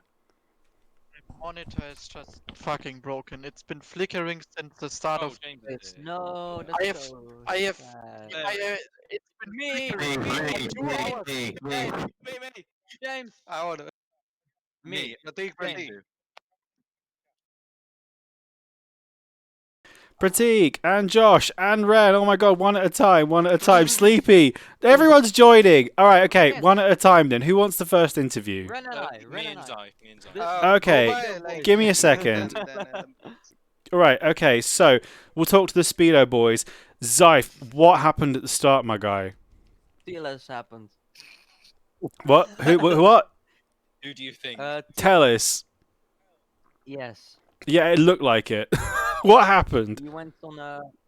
Well, he was not driving very good, and he made a lot of not okay moves in the race. That's a nice way to put it. Yeah. Um, that lost, and I drove back to fourth, so that's good. Ren and I were gonna get a podium, and maybe even other people would have gotten a podium if they wouldn't get messed up by Dallas. Yeah, I'm sure there will be some looking into that, but he definitely appeared to cause the incident where you guys got rushed out. Yeah. Ran, fantastic drive on your with your second place today. Very Thank well you. done. Also, Zai, very well done. Your recovery drive, you did a fantastic job despite that unnecessary contact. What happened with you and Crab, Ran? I saw you two were battling really hard. It looked like Crab just went a bit too deep trying to hold the corner. What happened? Yeah, that's pretty much it, really. He outbroke himself on the downhill section, and that kind of got me through. But then, before round 2 could happen, unfortunately, he spun. We were going to have a really great battle towards the end, but You unfortunately... were. I know. I was looking forward to it, but then, of course, it all just happened. Hang on. Let me just exit the session so I can save my replay. Is Josh here? I am. Hello. Josh, fantastic drive today. Congratulations on your win. That was absolutely fantastically earned. How long did you go for on your middle stint there? It looked like you were driving for almost an hour. Your tyres must have been screaming. How did you manage it? The tyres felt really good. I was doing soft stints all the way through. I think second stint I was doing, I don't know, 18, 19 laps on it, I think. And they were just fine. Yeah, Like, I was throughout the whole race. I was wondering whether if you were going to be undercut by Sleepy, but you just didn't pit. You just carried on driving.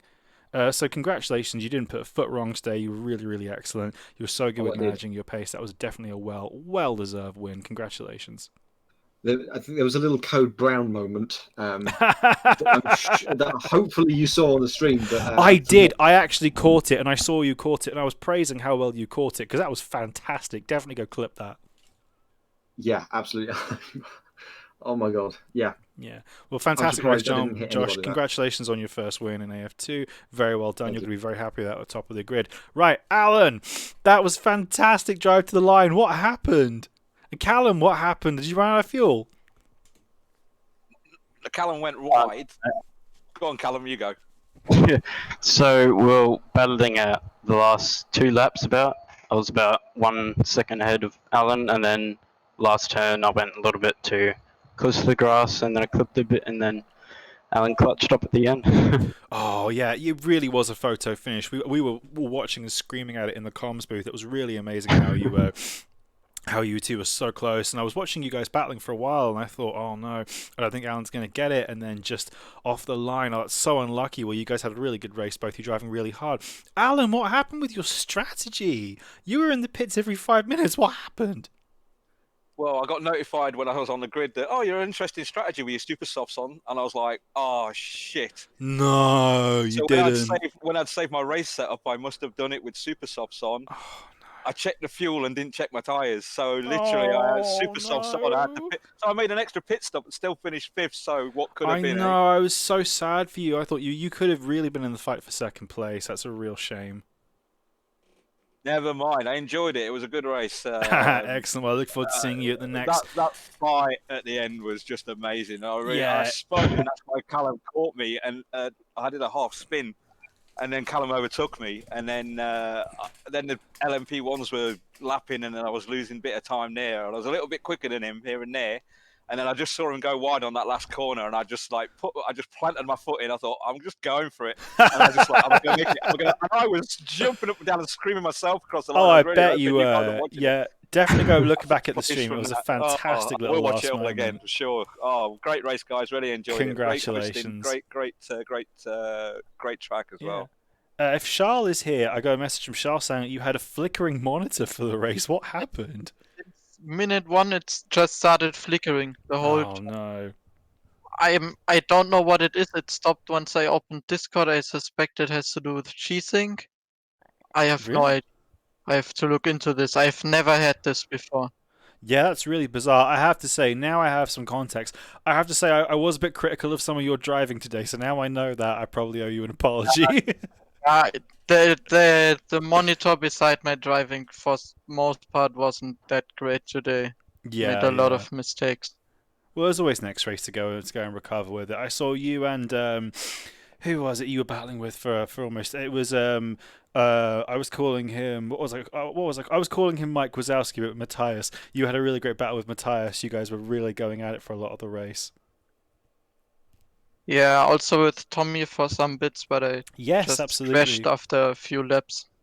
Yeah, it was great to see so much action during the race. So it was quite quiet compared to the last 2 races for on-track action. I think it's just indicative of Road America. So thanks for giving me so many highlights today. Anyone else want to do an interview? Yes, me. Yeah, Pratik. Yeah, you were really in the mix for quite a while. Were you just on a slightly different strategy to the guys ahead of you? Because I saw you really battling with Josh and Sleepy. You were leading the race at one point. You had a really great pace. What kept you away from those guys? So basically in lap 1, I got like spun or something at the start. So I was in the gravel, and I had to like basically get back up to GTs again, and yeah, and that kind of caught you out. You had really so good basically pace my first stint, like I got caught up with one of the guys, one of the other LMPs as well, because like the Toyota has a higher top speed, like it, at least my setup was that way. So I like accidentally caught Tommy, I think, by braking a bit too early. It was my fault mainly, and that like gave me even more damage to the aero. So like I was Yeah. really slow for the first stint. Oh, that's such a But then shame. like otherwise, I think I would have like at least gotten by Sleepy because the Toyota only needs 2 pit stops. Yeah, yeah. Like I was easily doing like I was doing 23 laps on 1 fuel tank easily. Yeah, there was a lot of interesting strategy differences between the LMP ones today. This is for everyone in the chat. What happened with the damn lap 1 crash? I know the first race that was restarted, I understand a P1 didn't get Yeah. away. That was like Spa 98 on crack. What happened in the second race as well? Because Second, I honestly have again, no idea. again, I saw I cars think I going was round. on the brakes too late. Yeah, who got Yeah, on the it's- brakes too late? Charles. Oh, It's at okay. least partially my fault. I don't know it's fully my fault. I haven't seen it yet. I'll have a look at because the I replay think after the stream. Sleepy got a really bad start. So He Yeah. did. Road America is slow, so like thin. So basically, I couldn't even pass him. So like all the guys behind me were slowed down, Yeah. and I think the guys on the left caught up, and like some collision happened. I don't know. It might have Yeah, been that's my a real fault as well, shame. but Maybe we can look at something like rolling starts for the future races, because that's 3 huge T1 Yeah, incidents in please. 3 races. Especially at somewhere like Road America, where there's a massive straight for the first corner. yeah, and like the track is like really thin. Yeah, absolutely. Okay, cool. Well, thank you so much for your interviews today. It was a fantastic race. Congrats to everyone. I'm going to go now because I really need to pee. So I'm going to end the stream there. But thank you very Thanks for much, reminding everyone. me. Right, Goodbye. good job, Cheers. James. Speed it Thank up. you. All right, so I'm heading off. Thank you very much for joining us today in AF2. I will see you all in 3 weeks' time. Hope you all have a good night. Goodbye. Oh, yeah. Nice.